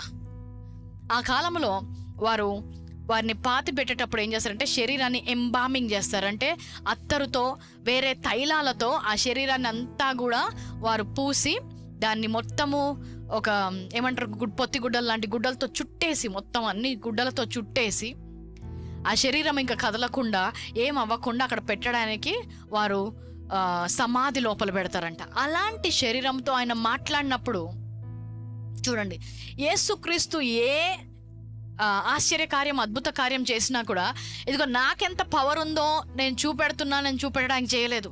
ఆయన మహిమ గల దేవుడు, ఆయన దేవుని కుమారుడు. ఎవరో ముందు ఆయన ప్రూవ్ చేసుకోవాల్సిన అవసరం లేదు. మనుషులు ఇంత ఆశ్చర్యకరుడా, ఇంత అద్భుతకరుడా యేసుక్రీస్తు అంటే, ఇలాంటి వాడైనా ఎవరు చెప్పనవసరం లేదు. ఆయన దేవాది దేవుడు. ఆయన ఎందుకు చేస్తున్నాడు తెలుసా? చూస్తున్నారు కదా నేను ఏం చేస్తున్నాను. నన్ను నమ్మిన వారందరూ కూడా ఇలాంటి క్రియలు చేయుదురు. నా యందు విశ్వాసం ఉంచు వారందరూ కూడా ఇలాంటి క్రియలు చేయగలరు, ఇంతకంటే గొప్ప క్రియలు చేయగలరు. చూడండి, ఇది దేవుడు మీకు ఇచ్చిన ఐడెంటిటీ. మరణించినప్పుడు మరణకరమైన సంఘటనలు వచ్చినప్పుడు మీరు భయపడని అవసరం లేదు. ఇది జ్ఞాపకం చేసుకోండి. So your focus is not on the fear of death, your focus is on the faith of the resurrection life of God. అక్కడ వైపు వెళ్ళాలనుకుంటున్నారు. అక్కడికి వెళ్ళినప్పుడు మీ ఫియర్ని మీరు పడగొట్టేసి దేవుడు మిమ్మల్ని ఎవరిగా చేశాడో చూస్తున్నాడు. ఏ ఆత్మ అయితే యేసుక్రీస్తుని పునరుత్థానము చేసిందో అదే ఆత్మ మీకు ఇవ్వబడింది అంటున్నాడు. అంటే ఏ క్రియ అయితే దేవుని యేసుక్రీస్తు ద్వారా జరిగిందో ఆ పునరుత్థాన క్రియలు మీ ద్వారా కూడా జరగగలవు అంటున్నారు. ఎప్పుడైతే శిష్యులు అది చూసారో అది జ్ఞాపకం చేసుకున్నారు అనుకుంటా. అందుకే పేతురు జీవితంలో, పౌలు జీవితంలో అంత మాత్రమే కాదు, ఆది అపోస్తుల కాలం మొదటి సంఘం అన్నిట్లో కూడా ఏమంటాడు, స్త్రీలు కూడా విశ్వాసముతో మరణించిన వారి యొక్క పునరుత్థానము చూశారు అంట. సో ఆయన చేసినప్పుడు అల్లా కార్యము చూడండి. నా యందు విశ్వాసం ఉంచువాడు ఈ క్రియ చేయగలడు, నా యందు విశ్వాసం ఉంచువాడు దీనికంటే గొప్ప క్రియలు చేయగలడు. ఎప్పుడైతే ఆయన ఈ దరి నుంచి ఆ దరికి వెళ్దాము అని శిష్యులతో చెప్తాడు. అందరూ కూడా బోట్లో ఉంటారు. ఆయన ఏమంటాడు, మీరు ముందు వెళ్ళండి, నేను వస్తాను. ఎందుకు మీరు నేను ఒకేసారి స్టార్ట్ అయితే ఆ సేమ్ టైం స్టార్ట్ అయ్యాము అనుకుంటారు. నేను ఆలస్యంగా స్టార్ట్ అవుతాను, మీరు ఫస్ట్ వెళ్ళండి, ఎంత దూరం వెళ్తారో వెళ్ళండి. వాళ్ళు వెళ్తారు. వాళ్ళు వెళ్ళిన తర్వాత ఎన్నో గంటల తర్వాత యేసుక్రీస్తు వారికి ఎక్కడ కనిపిస్తున్నారు, వాళ్ళ బోట్ ఎక్కడుందో ఆయన అక్కడ ఉన్నాడంట. వీళ్ళు ఎట్లా వెళ్తున్నారు, బోట్లో వెళ్తున్నాడు. ఆయన నడుచుకుంటూ వస్తున్నాడంట. నడుచుకుంటూ వస్తున్న ఒక వ్యక్తి బోట్ ఏ ప్లేస్కి అయితే వెళ్ళిందో ఆలస్యంగా స్టార్ట్ అయినా కూడా మళ్ళీ అదే స్థానానికి వారితో సమానంగా చేరుకోగలిగాడు. చెప్తున్నాడు. మళ్ళీ చూడండి, విశ్వాసంలో మీరు ఎదగాలి. ఈ క్రియలు మీరు చూడరు. ఎవరో మీకంటే ముందు వెళ్ళిపోయినంత మాత్రాన మీరు విశ్వాసాన్ని కోల్పోన అవసరము లేదు. దేవుడు మీ పాదములకు వేగాన్ని ఇవ్వబోతున్నాడు. నీకంటే వారికి ముందు ఉద్యోగం రావచ్చు, నీకంటే ముందుగా వారికి వివాహము కలిగి ఉండొచ్చు, నీకంటే ముందుగా వారు ఇల్లు కట్టుకొని ఉండొచ్చు. కానీ వారు ఏదైతే 10 సంవత్సరాల్లో చేశారో నువ్వు 1 సంవత్సరంలో నువ్వు అది చేయగలవు. వారు 10 సంవత్సరాలు ఉద్యోగంలో కష్టపడి ఎంత సంపాదించారో నువ్వు 1 సంవత్సరంలో అంత సంపాదించగలవు. సో ఇవన్నీ మనం చదివినప్పుడు ఆ విశ్వాసములో ఎదగగలగాలి. వారికైతే అయిపోయింది. 23 నుంచి వారు ఐటీ జాబ్లో ఉన్నారు. 2019 నుంచి వారు ఉన్నారు. వారికి ఇప్పటికి ఎన్ని వచ్చి ఉంటాయి? వాళ్ళు 2019లోంచి ఉండని, 1990 BCలోంచి ఉండని. ఏ క్రియలైతే యేసుక్రీస్తు చేశారో నమ్ముచున్నారో ఆ క్రియలు మీ ద్వారా జరుగుతాయి. వాటర్ టు వైన్, నీటిని ద్రాక్షరసంగా చేసినప్పుడు ఆ విశ్వాస సూత్రాన్ని మనకు చూపెడుతున్నాడు. కొద్ది సమయంలో నువ్వు అలాంటి కార్యాలు చూడగలవు అనే విశ్వాస సూత్రాన్ని మనకు చూపెడుతూ నమ్ముటని వల్లైతే నమ్మువానికి సమస్తము సాధ్యమే. అది ఆలస్యమైందని ఎన్నడూ నువ్వు కూడా చింతించొద్దు. విశ్వాసంతో ముందుకు వెళ్ళాలి. పరిచర్యలో ఉన్నవారు ఆలస్యం అవుతుందని మీరు కృంగిపోవద్దు. వారు ఎప్పుడు స్టార్ట్ చేశారు, వారి సంఘాన్ని ఎన్ని రోజులైనా స్టార్ట్ చేసి వారి పరిచర్య ఇంత ముందుకు వెళ్ళిపోతుంది. వారి don't fear, don't let fear get. మేము భయముతో పని చేయొద్దు. అందుకే యేసుక్రీస్తు ప్రతిసారి కూడా ఒక మిరకల్ జరగాల్సినప్పుడల్లా కూడా ఒక మాట అనేవాడు. ఏంటి? Do not fear only believe. భయపడకు, నమ్మిక మాత్రం ఉంచుము. భయపడకు, నమ్మిక మాత్రం ఉంచుము. ఆ సమయంలో ఆయన నడుస్తూ వస్తుంటే అందరూ దయ్యము దయ్యం దయ్యం దయ్యం భయపడుతున్నారంట.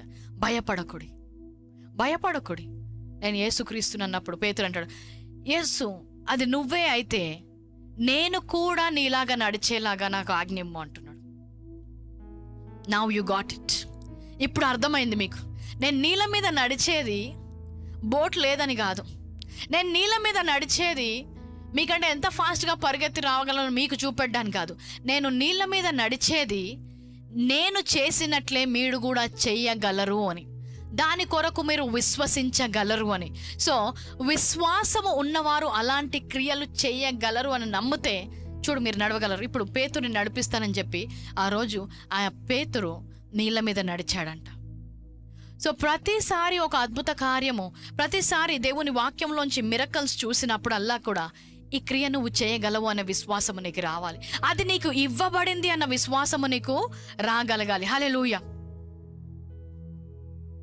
ఆయన వాగ్దానాలు చదివినప్పుడు కూడా అది మాకు ఇవ్వబడింది, అది నాకు ఇవ్వబడింది, నేను ఏమై ఉన్నాను. No weapon shall prosper against you.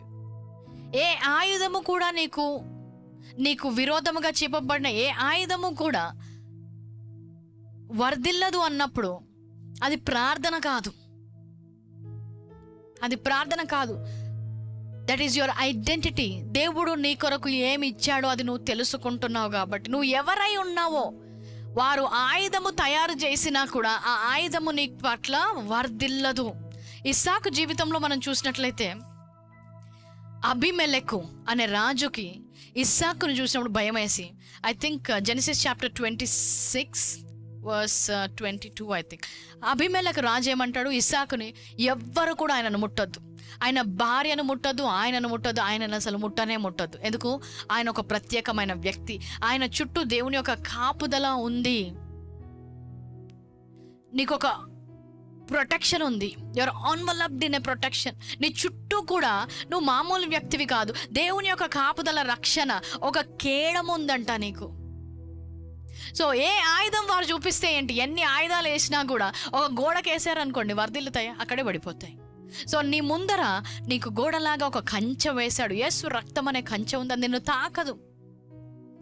అబీమెలెకు దగ్గరకు వచ్చిన, ఇస్సాకు దగ్గరకు వచ్చినప్పుడు ఎవ్వరు కూడా ఆయనను ముట్టలేకపోయారంట. ఆయన ఏం చేయలేక, మీరు ఇక్కడి నుంచి వెళ్ళిపోండి, మీరు ఇక్కడ ఉండొద్దు అంటున్నాడు. యేసుక్రీస్తుని కూడా చంపడానికి వచ్చారంట ఒకరోజు. ఆయనని కొండ చివరి అంచు వరకు తీసుకెళ్లారంట, అక్కడి నుంచి తోసేద్దాం అనుకున్నారంట.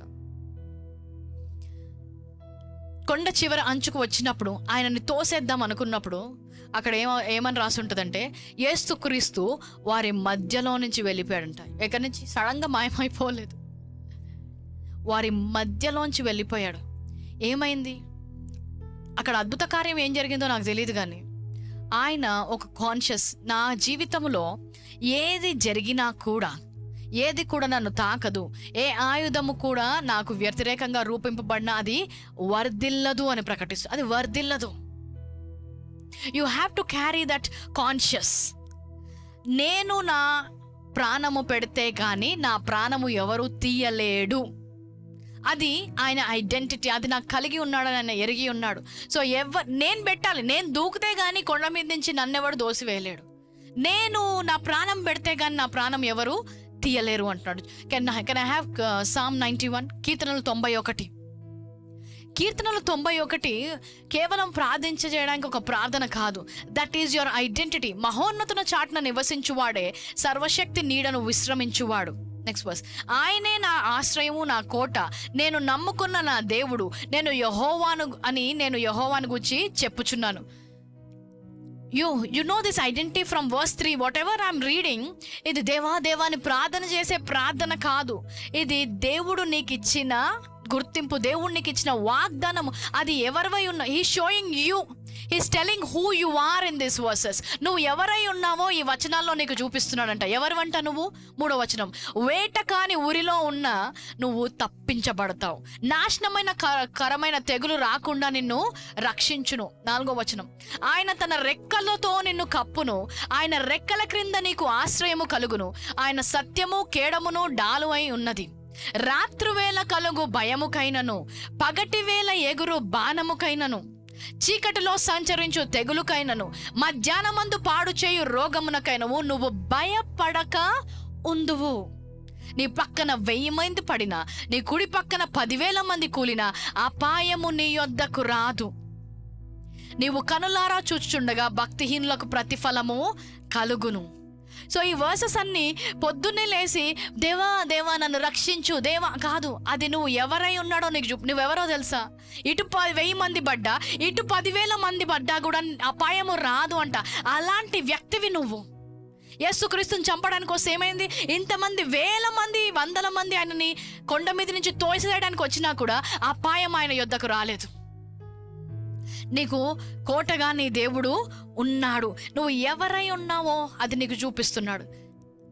ఈ స్థానంకు వచ్చేసరికి, as I told you, there are levels. Basic level ఏంటి? యేసు చేసిన క్రియలు మాత్రం చేస్తారు, అంతకంటే పై క్రియలు కూడా చేస్తారు. సో బేసిక్ లెవెల్ ఏంటి? ఏదైనా అపాయం వస్తే అక్కడికి ఆగిపోతుంది. సెకండ్, ఈ లెవెల్ ఆఫ్ ఫెయిత్ ఏంటి తెలుసా? ఈ లెవెల్ ఆఫ్ ఈ వాకింగ్ ఇన్ ద ఫెయిత్ అనేది ఏంటి తెలుసా? ఈ లెవెల్కి వచ్చేసరికి అసలు నువ్వు వారికి కనబడవు. You become invisible to the enemy. Oh Rabshakeh give me the utterance. చూడండి, యేసుక్రీస్తు మార్కు సువార్త 16వ అధ్యాయంలో ఒక మాట చెప్పాడు.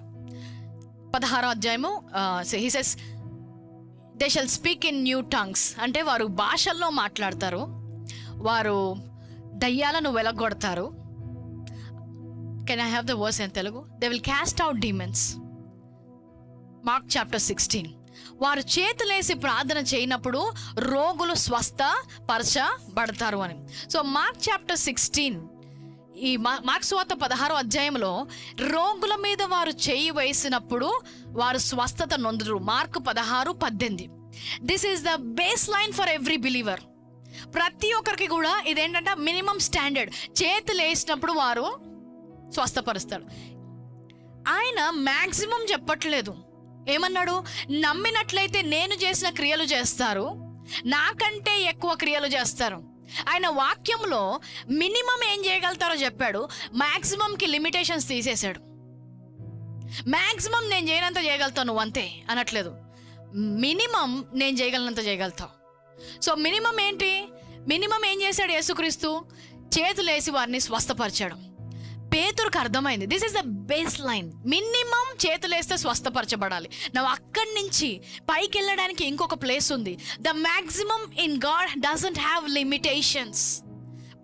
ఎంత కృపగల దేవుడు అంటే, ఆయన మనల్ని ఎంతగా ప్రేమిస్తాడంటే, మన కింద పెట్టి మనల్ని తొక్కివేసే దేవుడు కాదు. ఒక తండ్రి ఎలాగైతే కుమారుడు ఎదుగుతున్నప్పుడు ఆనందిస్తాడో, ఎలాంటి స్వార్థము లేకుండా. నిజమైన ప్రేమకు స్వార్థం ఉండదు కదా, నిజమైన ప్రేమకు స్వార్థం ఉండదు.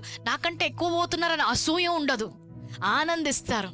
నాకంటే నా కొడుకు ఎక్కువ చదవాలి అనుకుంటారు, నాకంటే నా కొడుకు ఎక్కువ ఉద్యోగంలో ఉండాలి అనుకుంటారు, నాకంటే నా పిల్లలు మంచి ఇంట్లో ఉండాలి, మంచి భవిష్యత్తు కలిగి ఉండాలనుకుంటారు. అలాగే నీ పరలోక తండ్రి కూడా తన కుమారుని పంపించినప్పుడు యేసు కంటే కూడా గొప్ప కార్యాలు మీరు చేయాలి అన్నాడు. సో పేతురు ఏం చేస్తాడు? Base line for every believer, చేతులేస్తే స్వస్థపరచబడాలి. అక్కడి నుంచి నేను వెళ్తున్నాను. దేవాలయం నుంచి ఆయన వస్తుంటే చాలా మంది ఉన్నారంట, చెయ్యి వేయడానికి కూడా ఇంకా టైం లేదు. ఏం చేయడం తెలియక అందరూ పడుకున్నారంట.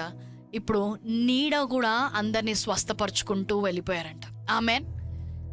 ఓకే, నీడ స్వస్థపరచుకుంటూ వెళ్ళిపోతుంది. ఆ లెవెల్ క్రాస్ అయిపోయాడు. పౌలు వచ్చాడు, ఏంటి నీడ స్వస్థపరుస్తుంది. నీడ ఉండాలంటే ఏముండాలి? మనిషి ఉండాలి. మనిషి ఉంటేనే నీడ ఉంటుంది కదా. సో ఇప్పుడు ఆ లెవెల్ కంటే నెక్స్ట్ లెవెల్ ఏంటి? మనిషి కూడా లేకుండా ఒక కర్చీఫ్ని పంపిస్తే స్వస్థత కార్యాలు జరగడం మొదలయ్యాయంట. ఆమెన్. సో నేను ఉండనవసరం లేదు. నన్ను తాకిన వస్త్రము అది ఏ ప్రదేశములోకి వెళ్ళినా అక్కడ స్వస్థతలు జరిగించగలవు. ఇప్పుడు వారు ఇంకొక లెవెల్ ఆఫ్ విశ్వాసంలోకి వెళ్తారు. అలాంటి విశ్వాసంలో నడిచిన వ్యక్తికి నీ చెమటలో ద్వారా కూడా అద్భుత కార్యాలు జరుగుతాయి. వారు నడిచిన మార్గంలో నడిస్తే చాలు, అక్కడ అద్భుత కార్యాలు విడుదలవుతాయి. అలాంటి విశ్వాసంలోకి పౌలు వెళ్ళాడంట. ఇంకా భయములో ఉండాల్సిన అవసరత ఎందుకుందో తెలుసా? చాలా మందికి ఏమి ఇయ్యబడిందో నువ్వు మర్చిపోయావు. నీకు ఏమి ఇయ్యబడిందో తెలుసా? నిన్ను తాకడం మాత్రమే కాదు. Put 91:8, Psalm 91:8. ఇస్సాకును ముడితే అబీమెలెకు ఇంటివారు కాదు, అక్కడున్న ప్రతి ఒక్కరి గర్భము మూయబడిందంట. ప్రతి ఇంట్లో, ఇంక్లూడింగ్ యానిమల్స్. వారి గొర్రెలు కాదు కదా, వారి పశువులు కాదు కదా, వారి ఇంట్లో ఎవరికి కూడా గర్భము అనేది తెరవబడకుండా మూయబడిందంట. అంటే నిన్ను ముట్టే శత్రువు, దాని గురించి నువ్వు భయపడుతున్నావు, కానీ శత్రువుకి ఈరోజు ఒక భయము కలగాలి. వీరిని ముడితే నా ఇంట్లో ఏమవుతుందో ఫస్ట్ అని భయం కలగాలి. వారిని ముట్టకండి, వారిని పంపించేసేయండి. నీవు కనులారా చూస్తుండగా భక్తిహీనులకు ప్రతిఫలము కలుగును. నీ ఇంట్లో నీకు చేతపడి చేస్తే నువ్వుకేమని భయపడతాం కాదు, నీకు అగేన్స్ట్గా ఏమన్నా చేస్తే నాకేమైపోతుందో అని సాతాను భయపడాలంట.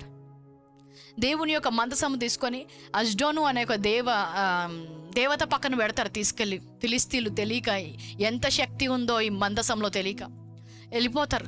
నెక్స్ట్ డే వచ్చేసరికి ఆ దేవత చేతులు కాళ్ళు విరిగిపోయి తల మొత్తము మందసం మందు ఉంటాయంట. సో భయముకి, I told this long time before, but I'm repeating again.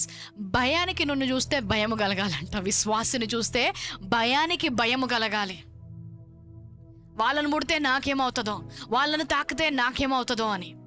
ఏమైంది ఐగుప్తులకు ఇజ్రాయెల్ను ముట్టుకుంటే? ఆ దేశము చరిత్రలో మళ్ళీ కోలుకోలేకుండా నాశనం జరిగింది.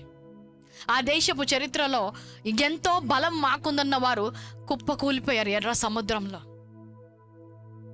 వాళ్ళను తాకితే ఏమవుతుందో అని ఇజ్రాయెల్ జనాంగం వచ్చినప్పుడు ఇతరుల దేశాలు భయపడ్డాయి. ఈరోజు కూడా దేవుని కుమారులు కుమార్తెలు, ఎఫీసులకు రాసిన పత్రిక 18వ అధ్యాయంలో మనం చదివాము ఇప్పుడే, ఆయన ప్రతి దానిపై, ప్రతి ఆధిపత్యంపై, అధికారముపై పైన కూర్చున్న దేవుడంట. ఆయన కాళ్ళ క్రింద అన్ని తొక్కివేశాడంట. అలాంటి దేవుని గల ప్రజల్ని మనం ముడితే మనకేమవుతాయని భయపడాలి.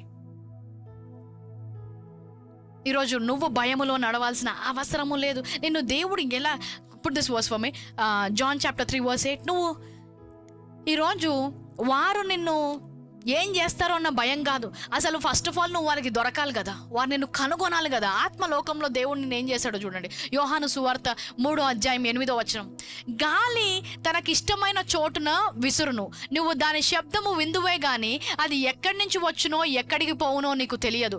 ఆత్మ మూలంగా జన్మించిన ప్రతి వాడును అలాగా ఉండును అంట. హల్లెలూయా. నేను ఆత్మ మూలంగా జన్మించినట్లయితే ఆ గాలిలాగా దేవుడు నేను చేశాడంట. ఏమంట, నువ్వు ఎవరికి దొరకవు.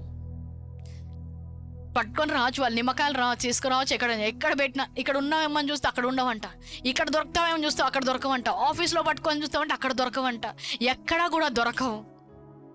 అలాంటి వ్యక్తిగా నిన్ను చేశాడు. ఆత్మ మూలంగా జన్మించిన ప్రతి వాడును కూడా అలాగే ఉండును. అందుకే ఇటు 1000 మంది పడిపోవచ్చు, అటు 10,000 మంది మధ్యలో ఒకరు ఉండాలి కదా. వాళ్ళు ఏమైపోయారంటే ఏమో, నువ్వు అసెండ్ అయిపోవచ్చు, వేరే స్థానానికి వెళ్ళి ఏదైనా జరగవచ్చు, కానీ నువ్వు మాత్రము నీ శత్రువు చేతిలో నువ్వు చిక్కుకొనవు. కీర్తనలు 91:3 అదే చదివాం. వేట కాని ఉరి బట్టి ఉండొచ్చు అక్కడ. Trap, the enemy might have set a trap. ఈ ఉరిలో ఈరోజు వాడు పడాలి. వాళ్ళు వేటగాళ్ళంటే హంటర్స్, దే లుక్, ఒక ట్రాప్ పెడతారు. ఈరోజు ఈ సింహం ఇక్కడి నుంచి వచ్చినప్పుడు తప్పకుండా ఇందులో పడాలని ఒక ట్రాప్ పెడతారంట. కానీ సాతాను ఈరోజు నీకు ఎన్ని ట్రాప్ సెటప్ చేసినా ఆ ట్రాప్లో నువ్వు పడవు, కానీ సెటప్ చేసిన ట్రాప్లో ఆ సాతానే పడుతుంది. దొరకవు నువ్వు వారికి. ఏం చెయ్యాలన్నా చేయలేవు. దానియాలతో అదే జరిగింది. సింహ బోన్లో వేసాం, ముక్కలు అయిపోతే చూద్దాం అనుకున్నారు. ఎవరయ్యారు ముక్కలు? వాళ్ళే ముక్కలయ్యారు. అలాంటి భయము శత్రువుకి నీ గురించి ఈ రోజు నుంచి కలుగును గాక అని ప్రకటిస్తున్నాం. మరణము నిన్ను చేరుకోవడం కాదు. నేనేదో చేసుకుంటుంటే చీకటి నిన్ను చూసి భయపడాలంటే, వీళ్ళు వస్తే వెలుగు బాబోయ్ వెలుగు, వీళ్ళు వస్తే స్వస్థతలు కలిగిపోతాయి, వీళ్ళు వస్తే చీకటి శక్తులన్నీ కూడా కూలిపోతాయి, మేము కట్టిన సామ్రాజ్యము కూలిపోతుందని సాతాను నిన్ను చూసి భయపడాలంట. ఎందుకంటే మునిగిపోయే వ్యక్తివి నువ్వు కాదు, నీళ్ళ మీద నడిచే వ్యక్తివి. జాన్ చాప్టర్ 14:12, నా యందు విశ్వసించువారు నేను చేసిన క్రియలు చేస్తారు అంటున్నాడు. ఏ రోజు కూడా యేసుక్రీస్తు భయంలో వెళ్ళలేదు. అమ్మో అక్కడికి వెళ్తే పట్టుకుంటారేమో, ఇక్కడికి వెళ్తే ఏమో చేస్తారు, అస్సలు భయం లేదు. ఎందుకంటే నా ప్రాణము నేను పెట్టే వరకు ఎవరు కూడా తీయలేరు. సో అలాంటి ధైర్యముతో, అలాంటి కాన్షియస్తో నేను ఎవరై ఉన్నానో నువ్వు తెలిసినప్పుడు యేసుక్రీస్తులాగా నువ్వు ప్రార్థన చేస్తావు, యేసుక్రీస్తులాగా నువ్వు నడుస్తావు. ఏది వచ్చినా కూడా నీకు భయం అనేది కలుగదు. భయము లేదు. ఇజ్రాయేళ్లకు భయము లేదు. ఎందుకు? ఆ రోజు వారు రక్తం ఉంది కదా. రక్తం ఉందంటే మరణదూట దాటిపోవాల్సిందే.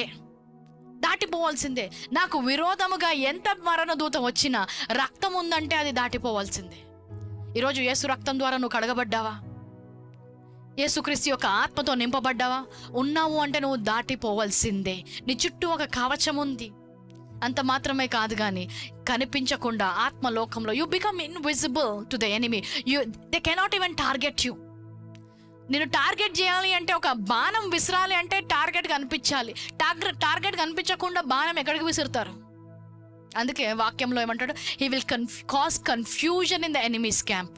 ఇక్కడ ఉన్నారా, అక్కడ ఉన్నారా, ఇక్కడ దొరక, ఎక్కడా దొరకవు నువ్వు శత్రువుకి. హల్లెలూయా. ఏదన్నా చేసుకోవచ్చు. మీరు ఏం చేసినా ఈరోజు నుంచి మాకేదో చేశారనుకుంటా. 3 సంవత్సరాల నుంచి మా ఇంట్లో ఒక్క మంచి కార్యం జరగట్లేదు. 3 సంవత్సరాల నుంచి నా చేతిలో నాశనం చేయడానికి ఏం చేశారో, మా చేతి పనులు వ్యర్థం అవ్వడానికి ఏం చేశారో. కీర్తనలు 1వ అధ్యాయం 3వ వచనం. ఏం చేసినా నువ్వు గుర్తుపెట్టుకోవాలి, నువ్వు ఆకు వాడక తన కాలమందు ఫలమిచ్చు చెట్టు వలె ఉండును, అతడు చేయునదంతయు సఫలమగును. ఎప్పుడైనా నిన్ను భయము కృంగదీసినప్పుడు ఏం చేయాలి? ఈ మాట వాగ్దానము కనుక్కొని దేవుడు నా గురించి ఏం రాశాడో చెప్పి అది పలకడం మొదలు పెట్టాలి. ఎన్ని సంవత్సరాలు ఏం జరగకపోయినా, ఎన్ని సంవత్సరాలు ఎండిపోయినలాగా ఉన్నా కూడా ఈరోజు నేను ఆ భయాన్ని జయిస్తున్నాను. దేవుడు నా కొరకు చెప్పాడు, ప్రతి కాలములో ఫలమిచ్చే చెట్టులాగా ఉంటాను, నేను ఎన్నడూ కూడా ఎండిపోను, నా ఆస్తులు తరిగిపోవు, నా ఐశ్వర్యము తరిగిపోదు, నేను ఏం చేసినా సఫలంగానే ఉంటాను. మాట్లాడగలగాలి. ఆ ఫియర్ ఏం చేస్తుంది? ఆ భయము మిమ్మల్ని డిస్ట్రాక్ట్ చేస్తుంది. ఆ భయము రాగానే ఎవరో రేపు నువ్వు ఏదో చేశారంట, మరణించబోతున్నావు, ఇంకా 2 రోజుల్లో మరణించబోతున్నావు, వాళ్ళకు కూడా చేశారు, వాళ్ళు రక్తంగా కొంచెం చచ్చిపోయారంట, వీళ్ళకి చేశారు, వీళ్ళు ఇలాగే జరిగించారు అనగానే ఏమైపోతుంది? అది మిమ్మల్ని డిస్ట్రాక్ట్ చేస్తుంది. కానీ ఎండిన ఎముకలకు కూడా తిరిగి జీవం ఇచ్చేలాగా ఏమన్నాడు? Prophesy to the bones. ఎవరో ప్రవక్త వచ్చి పలకాల్సిన అవసరము లేదు. ఇప్పుడు నూతన నిబంధనలో నీ నాలుకకు అలాంటి శక్తి ఇచ్చాడంట. నేను చేసే క్రియలు మీరు చేయగలరు అంటే, ఆయన చేసిన మాటలు మీరు మాట్లాడినప్పుడు, లాజరు అన్నప్పుడు మరణించిన శరీరానికి జీవం వచ్చింది. ఈరోజు ఎన్ని రోజుల నుంచి ఎండిపోయి ఎలాంటి ఎండిపోయిన స్థితిలో ఉన్నా కూడా ఈరోజు నువ్వు మాట్లాడుతుంటే దానికి జీవము రాబోతుంది. పునరుత్థానము ఆయనే, జీవము ఆయనే. మరణిస్తావు, ఇంకా డౌటే లేదు అన్నప్పుడు ఏడ్చుకుంటూ భయంతో అక్కడికి ఉండడం కాదు. కీర్తనలు 91 మొదటి వచనంలో ఏమనుంది? Psalm 91:1, go to that place of altar, మహోన్నతుల చాటున నివసించు వాడే సర్వశక్తి నీడను విశ్రమించును. నెక్స్ట్ వర్స్, ఆయన నాకు ఆశ్రయము, నా కోట. ఆయన దగ్గరికి వెళ్ళాలంట, ఆయన నీడలో ఉండు, అక్కడి నుంచి ప్రార్థన చేయి. ఏది నన్ను ఏమి చేయలేదు, నువ్వెవరో నువ్వు జ్ఞాపకము చేసుకో. హల్లెలూయా. అందరూ కూడా, నేను ఆఫీస్లోకి వెళ్తే నాకు అగేన్స్ట్ అయిపోయారు, వాళ్ళు ఒక గ్యాంగ్ అయిపోయారు, వాళ్ళ మాటలే నా బాస్ కూడా నమ్ముతున్నాడు. మీ ఆఫీస్ చూడండి, వాక్యంలో ఏమని ఉంటుంది? అన్నీ కూడా నోటి మాట ద్వారా సృష్టించబడ్డాయని. నీ ఆఫీస్ కూడా మాట ద్వారానే సృష్టించబడింది. నీకు వ్యతిరేకంగా మాట్లాడే వాళ్ళు కూడా మాట ద్వారానే సృష్టించబడ్డారు. నీ బాస్ కూడా ఒక మాట ద్వారానే సృష్టించబడ్డాడు. సృష్టించబడిన ప్రతి సృష్టి మాటలకు లోబడుతుంది. నువ్వు మాట్లాడడం మొదలుపెట్టినప్పుడు వారు తప్పకుండా ఆ మాటల ప్రకారము ఆ పరిస్థితి మారిపోతుంది. సో మీరు భయం వచ్చినప్పుడు ఆ మాట్లాడము నేర్చుకోవాలి. I will speak to my mountain, I will speak to my mountain. మాట్లాడడానికి మన మాటలు మాత్రమే కాదు, కానీ నూతన నిబంధనలో పరిశుద్ధాత్మ దేవుడు అనే ఒక బహుమానము దేవుడు మనకిచ్చాడు. నీకు ప్రార్థన చేసినప్పుడు ఏం ప్రార్థన చేయాలో తెలియనప్పుడు కూడా, ఓకే దేవా నాకు ఎంత భయం అవుతుందంటే నాకు ప్రార్థన కూడా రావట్లేదు, ఎంత భయం అయిపోతుందంటే ఏం వాక్యం గుర్తు రావట్లేదు, ఎంత భయం అయిపోతుందంటే నా నోట్లోంచి ఏం మాటలు రావన్నప్పుడు కూడా మనకు ఒక సహాయము చేయడానికి మనకు పరిశుద్ధాత్మ అనే సహాయాన్ని మనకు పంపించాడంట. అందుకే రోమీలకు రాసిన పత్రిక 8వ అధ్యాయంలో ఏమంటాడు? మీకు ప్రార్థన చేయడానికి ఒక సహాయాన్ని నేను పంపిస్తున్నాను. ఎవరది? పరిశుద్ధాత్మ.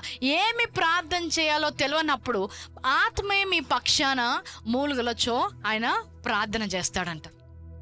సో ఎంత భయములో ఉన్నా నూతన నిబంధనలో ఉన్నవారికి ఇంకొక వాగ్దానం ఏంటంటే, నీకు ప్రార్థన మాట్లాడడానికి రాకపోతే ఆత్మలో ప్రార్థన చేయి. ఏ మాట అయితే విడుదల చేయబడాలో అది విడుదల చేయబడుతుంది. ఎక్కడికి ప్రార్థన వెళ్ళాలో అక్కడికి వెళ్తుంది. ఎక్కడైతే భయం ఉందో అక్కడ విశ్వాసం వచ్చేలాగా నీ ఆత్మని నువ్వు కట్టుకోగలుగుతావు. ఆమేన్. సో భయములో నుంచి నడవకుండా విశ్వాసంలో నడవాలంటే మొదటిగా నువ్వు ఎవరై ఉన్నావో తెలుసుకోవాలి. రెండవగా నీకు ఏమి ఇవ్వబడిందో తెలవాలి. ఏమి ఇవ్వబడింది? ఆ రోజు సర్వ సమాజము కూడా ఎలుగెత్తి కేకలు వేసి భయముతో వెనక్కి వెళ్ళిపోతుంటే కాలేబు అనే ఒక వ్యక్తి ఉన్నాడంట. Numbers chapter 14:24. ఆయన మాత్రం భయపడలేదు. ఎవరైతే భయపడరో వారు స్వాధీనపరుచుకుంటారు. నా సేవకుడైన కాలేబు మంచి మనస్సు కలిగి పూర్ణ మనస్సుతో నన్ను అనుసరించి హేతువు చేత అతడు పోయిన దేశంలో అతని ప్రవేశపెట్టెదను. ఇక్కడ మంచి మనస్సు అన్నది ఇంగ్లీష్లో ఏమంటే different spirit. Those who carry different spirit will produce different results. అందరిలాగా భయపడుతూ కూర్చునే వాళ్ళు కాదు, కానీ విశ్వాసముతో దేవుడు ఇచ్చాడు అంటే మనము స్వాధీనపరచుకోగలము. దేవుడు చెప్పాడు అంటే మనం చేయగలడు. నన్ను నమ్మిన వారు ఈ క్రియలు చేస్తారు అంటే భయముతో కాకుండా ఆ మాట మీద నమ్మిన వారు తప్పకుండా ఆ క్రియలు చేస్తారంట. పుట్ నంబర్స్ చాప్టర్ 13:30, సంఖ్యాకాండం 13:30 అందరూ కూడా భయపడుతున్నారు. అమ్మో అక్కడికి ఏం చేస్తాం, ఇక్కడికి వెళ్తాం, అక్కడికి వెళ్తాం. కాలేబు మాత్రం ధైర్యంతో ఉన్నాడు, విశ్వాసంతో ఉన్నాడు. కాలేబు మోషే ఎదుట జనులను నిమ్మలపరిచి, మనము నిశ్చయముగా వెళ్ళదము, దాన్ని స్వాధీనపరచుకుందుము, దాన్ని జయించుటకు మన శక్తి చాలును. దాన్ని జయించుటకు మన శక్తి చాలును. అందరూ చెప్పండి, నా శక్తి చాలును అనండి. నా శక్తి చాలును, ఇంకెవరో రానవసరం లేదు, ఇంకెవరో ఏదో చేయనవసరం లేదు. దేవుడు నీకే ఆ శక్తిని ఇచ్చాడంట. He is saying that I have given you the authority to trample the snakes. He has given you the power to trample the snakes and scorpions. అధికారం ఎవరికి ఇచ్చారు? నీకు ఇచ్చాడు. ఆ శక్తి నీకు చాలు. ఆ చేతబడి శక్తిని జయించుటకు నీ శక్తి చాలును. ఆ చీకటి శక్తిని జయించుటకు నీ శక్తి చాలును. ఆ మరణ భయాన్ని జయించుటకు నీ శక్తి చాలును. ఆ అనారోగ్యం అనే దుర్వార్త విన్నప్పుడు వచ్చిన భయాన్ని జయించుటకు నీ శక్తి చాలును. అది నువ్వు స్వాధీనపరచుకోగలవు. That is a person who carries a different spirit. అందరిలాగా భయపడే వ్యక్తి యొక్క ఆత్మకి, విశ్వాస ఆత్మకి ఉన్న తేడా అదే అంట. హల్లెలూయా. కాలేబు చెప్పాడు, భయపడలేదు, స్వాధీనపరుచుకున్నాడు. ఎప్పుడో తెలుసా? 80 ఏళ్ళకి. ఎన్ని రోజులైనా కూడా, ఎంత ఆలస్యమైనా కూడా ఆయన విశ్వాసంలోనే ఆయన ఎదిగాడు, కానీ భయానికి ఆయన చోటు ఇవ్వలేదు.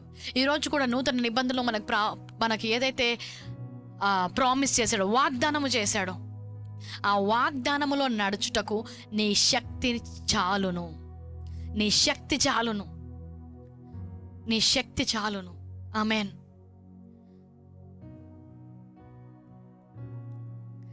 నంబర్స్ చాప్టర్ 14:9 ఆఖరిగా ముగిస్తుండే ఈ యొక్క వచనం నేను చెప్పాలనుకుంటున్నాను. సంఖ్యాకాండం 14:9 అందరూ కూడా వాళ్ళని చూసి భయపడుతున్నారంట. ఏం చేస్తాం, ఇంత పెద్దగా ఉన్నారు. అదే 9 మెట్టుకు మీరు యెహోవా మీద తిరగబడకుడి, ఆ దేశ ప్రజలకు భయపడకుడి. Do not fear, only believe. Yesukreestu అదే చెప్పడం మొదలు, భయపడకుడి. ఇక్కడ కూడా మళ్ళీ ఆ మాట, భయపడకుడి. వారు మనకు ఆహారమగుదురు, వారి నీడ వారి మీద నుండి తొలగిపోవును. యెహోవా మనకు తోడై ఉన్నాడు, వారికి భయపడకుడి. వారికి భయపడకుడి. ఒకరికేమో ఆజానుబాహులుగా కనిపిస్తున్నారు, ఒకరికేమో ఆహారముగా కనిపిస్తున్నారు. భయముతో చూసినప్పుడు ఆజానుబాహులు కనిపిస్తారు, విశ్వాసముతో చూసినప్పుడు ఆహారము కనిపిస్తుందంట. Giants shrink where faith grows. Giants shrink where faith grows. అదే ఆజానుబాహులు ఆహారంగా ఎలాగయ్యారు? వాళ్ళ సైజ్ తగ్గిపోలేదు, వీళ్ళ విశ్వాసము పెరిగింది. దేవుని యొక్క మాట మీద విశ్వాసము పెరిగినప్పుడు ప్రతి సమస్య చిన్నగా అయిపోతుందంట. ప్రతి కొండ కూడా ఒక చిన్న సమస్యగా మారిపోతుంది. ఇప్పుడు ఏమంటున్నారు? కేవలం వాళ్ళ నుంచి పారిపోవడం కాదు, కేవలం వారిని ఎదిరించడం మాత్రమే కాదు, ఆహారంగా తీసి తినేసుకుంటాము అంట. అంత ధైర్యానికి వెళ్ళారు. ఇంకొక లెవెల్ పైకి వెళ్ళిపోయాడు కాలేబు. సరే, అక్కడే నిలిచి దేవుడు ఏం చేస్తాడో, ఒక లెవెల్లో ఉన్నారు, భయాన్ని చూసి వెనక్కి వెళ్ళిపోతున్నారు. ఒకళ్ళకి ఇంకొంచెం విశ్వాసం వచ్చింది, వెనక్కి వెళ్ళిపోయినా కనీసం అక్కడ నిల్చునే విశ్వాసం వచ్చింది. ఇంకొకరికి తట్టుకొని నిల్చునేంత విశ్వాసం వచ్చింది. కానీ కాలేబు లాంటి విశ్వాసం మీకు రావాలని నేను ప్రార్థన చేస్తున్నాను. ప్రతి సమస్యను మీరు ఆహారముగా తినివేయుదురు గాక అని ప్రకటిస్తున్నాను. ఒకరు ఈరోజు మాట్లాడుతుంటే చెప్తున్నాడు, I eat problems for breakfast అంట. సమస్యలన్నీ కూడా ఉదయాన్నే తినేస్తాడంట. ఎలాగా? ఆ సమస్యలకు సరిపోయిన వాక్యం చూసుకున్నప్పుడు, don't measure your mountains, measure your God. ఏం సమస్య ఉంది, ఏ సమస్య ఉంది కాదు. పొద్దున్నే లేచి ఎన్ని అప్పులు ఉన్నాయి, ఆ లెక్కలు వేయడం కాదు. పొద్దున్నే లేచి దేవుడిచ్చిన వాగ్దానం ఏంటో చూడు. I will give you the ability to produce wealth అంటున్నాడు. ఆ వాగ్దానము చూసినప్పుడు నీ అప్పులు కొండగా నీకు కనిపించవు, నీ చేయి చాలా పెద్దగా కనిపిస్తుంది. నీ చేయి నుంచి వచ్చే wealth, Deuteronomy chapter 28. So he will give the ability for you to produce wealth. భాగ్యము సంపాదించుకునే సామర్థ్యత నీకు ఇస్తాడు అంట. సో నీ సామర్థ్యం ఎంత గొప్పదో నీకు తెలుస్తుంది. సో అప్పటి వరకు అప్పులు కొండలాగా కనిపించచ్చు, కానీ ఇప్పుడు ఆ కొండ చిన్నగా అయిపోతుంది, నీ చేతులు పెద్దగా కనిపిస్తాయి, నీ సామర్థ్యం గొప్పగా కనిపిస్తుంది. Hallelujah. So the giant strength when the faith grows. So you have to carry that different spirit to get the different results. భయపడకు, కేవలము నమ్మిక మాత్రము ఉంచుము. So if you carry a different spirit you will produce different results. భయపడొద్దంటే మొదటిగా దేవుడు నిన్ను ఏం చేశాడో నువ్వు చూడాలి, నీకు ఏమి ఇచ్చాడో, what is your identity in Christ నువ్వు చూడని అనే రోజులు కూడా భయములోనే జీవిస్తావు. మళ్ళీ ఒకసారి ఈ రోజంతా కూడా ఎఫెసీయులకు రాసిన పత్రిక 1వ అధ్యాయం 15వ వచనం నుంచి 20 వచనాల వరకు ఆ భయము వెళ్ళిపోయేంత వరకు అది చదవండి.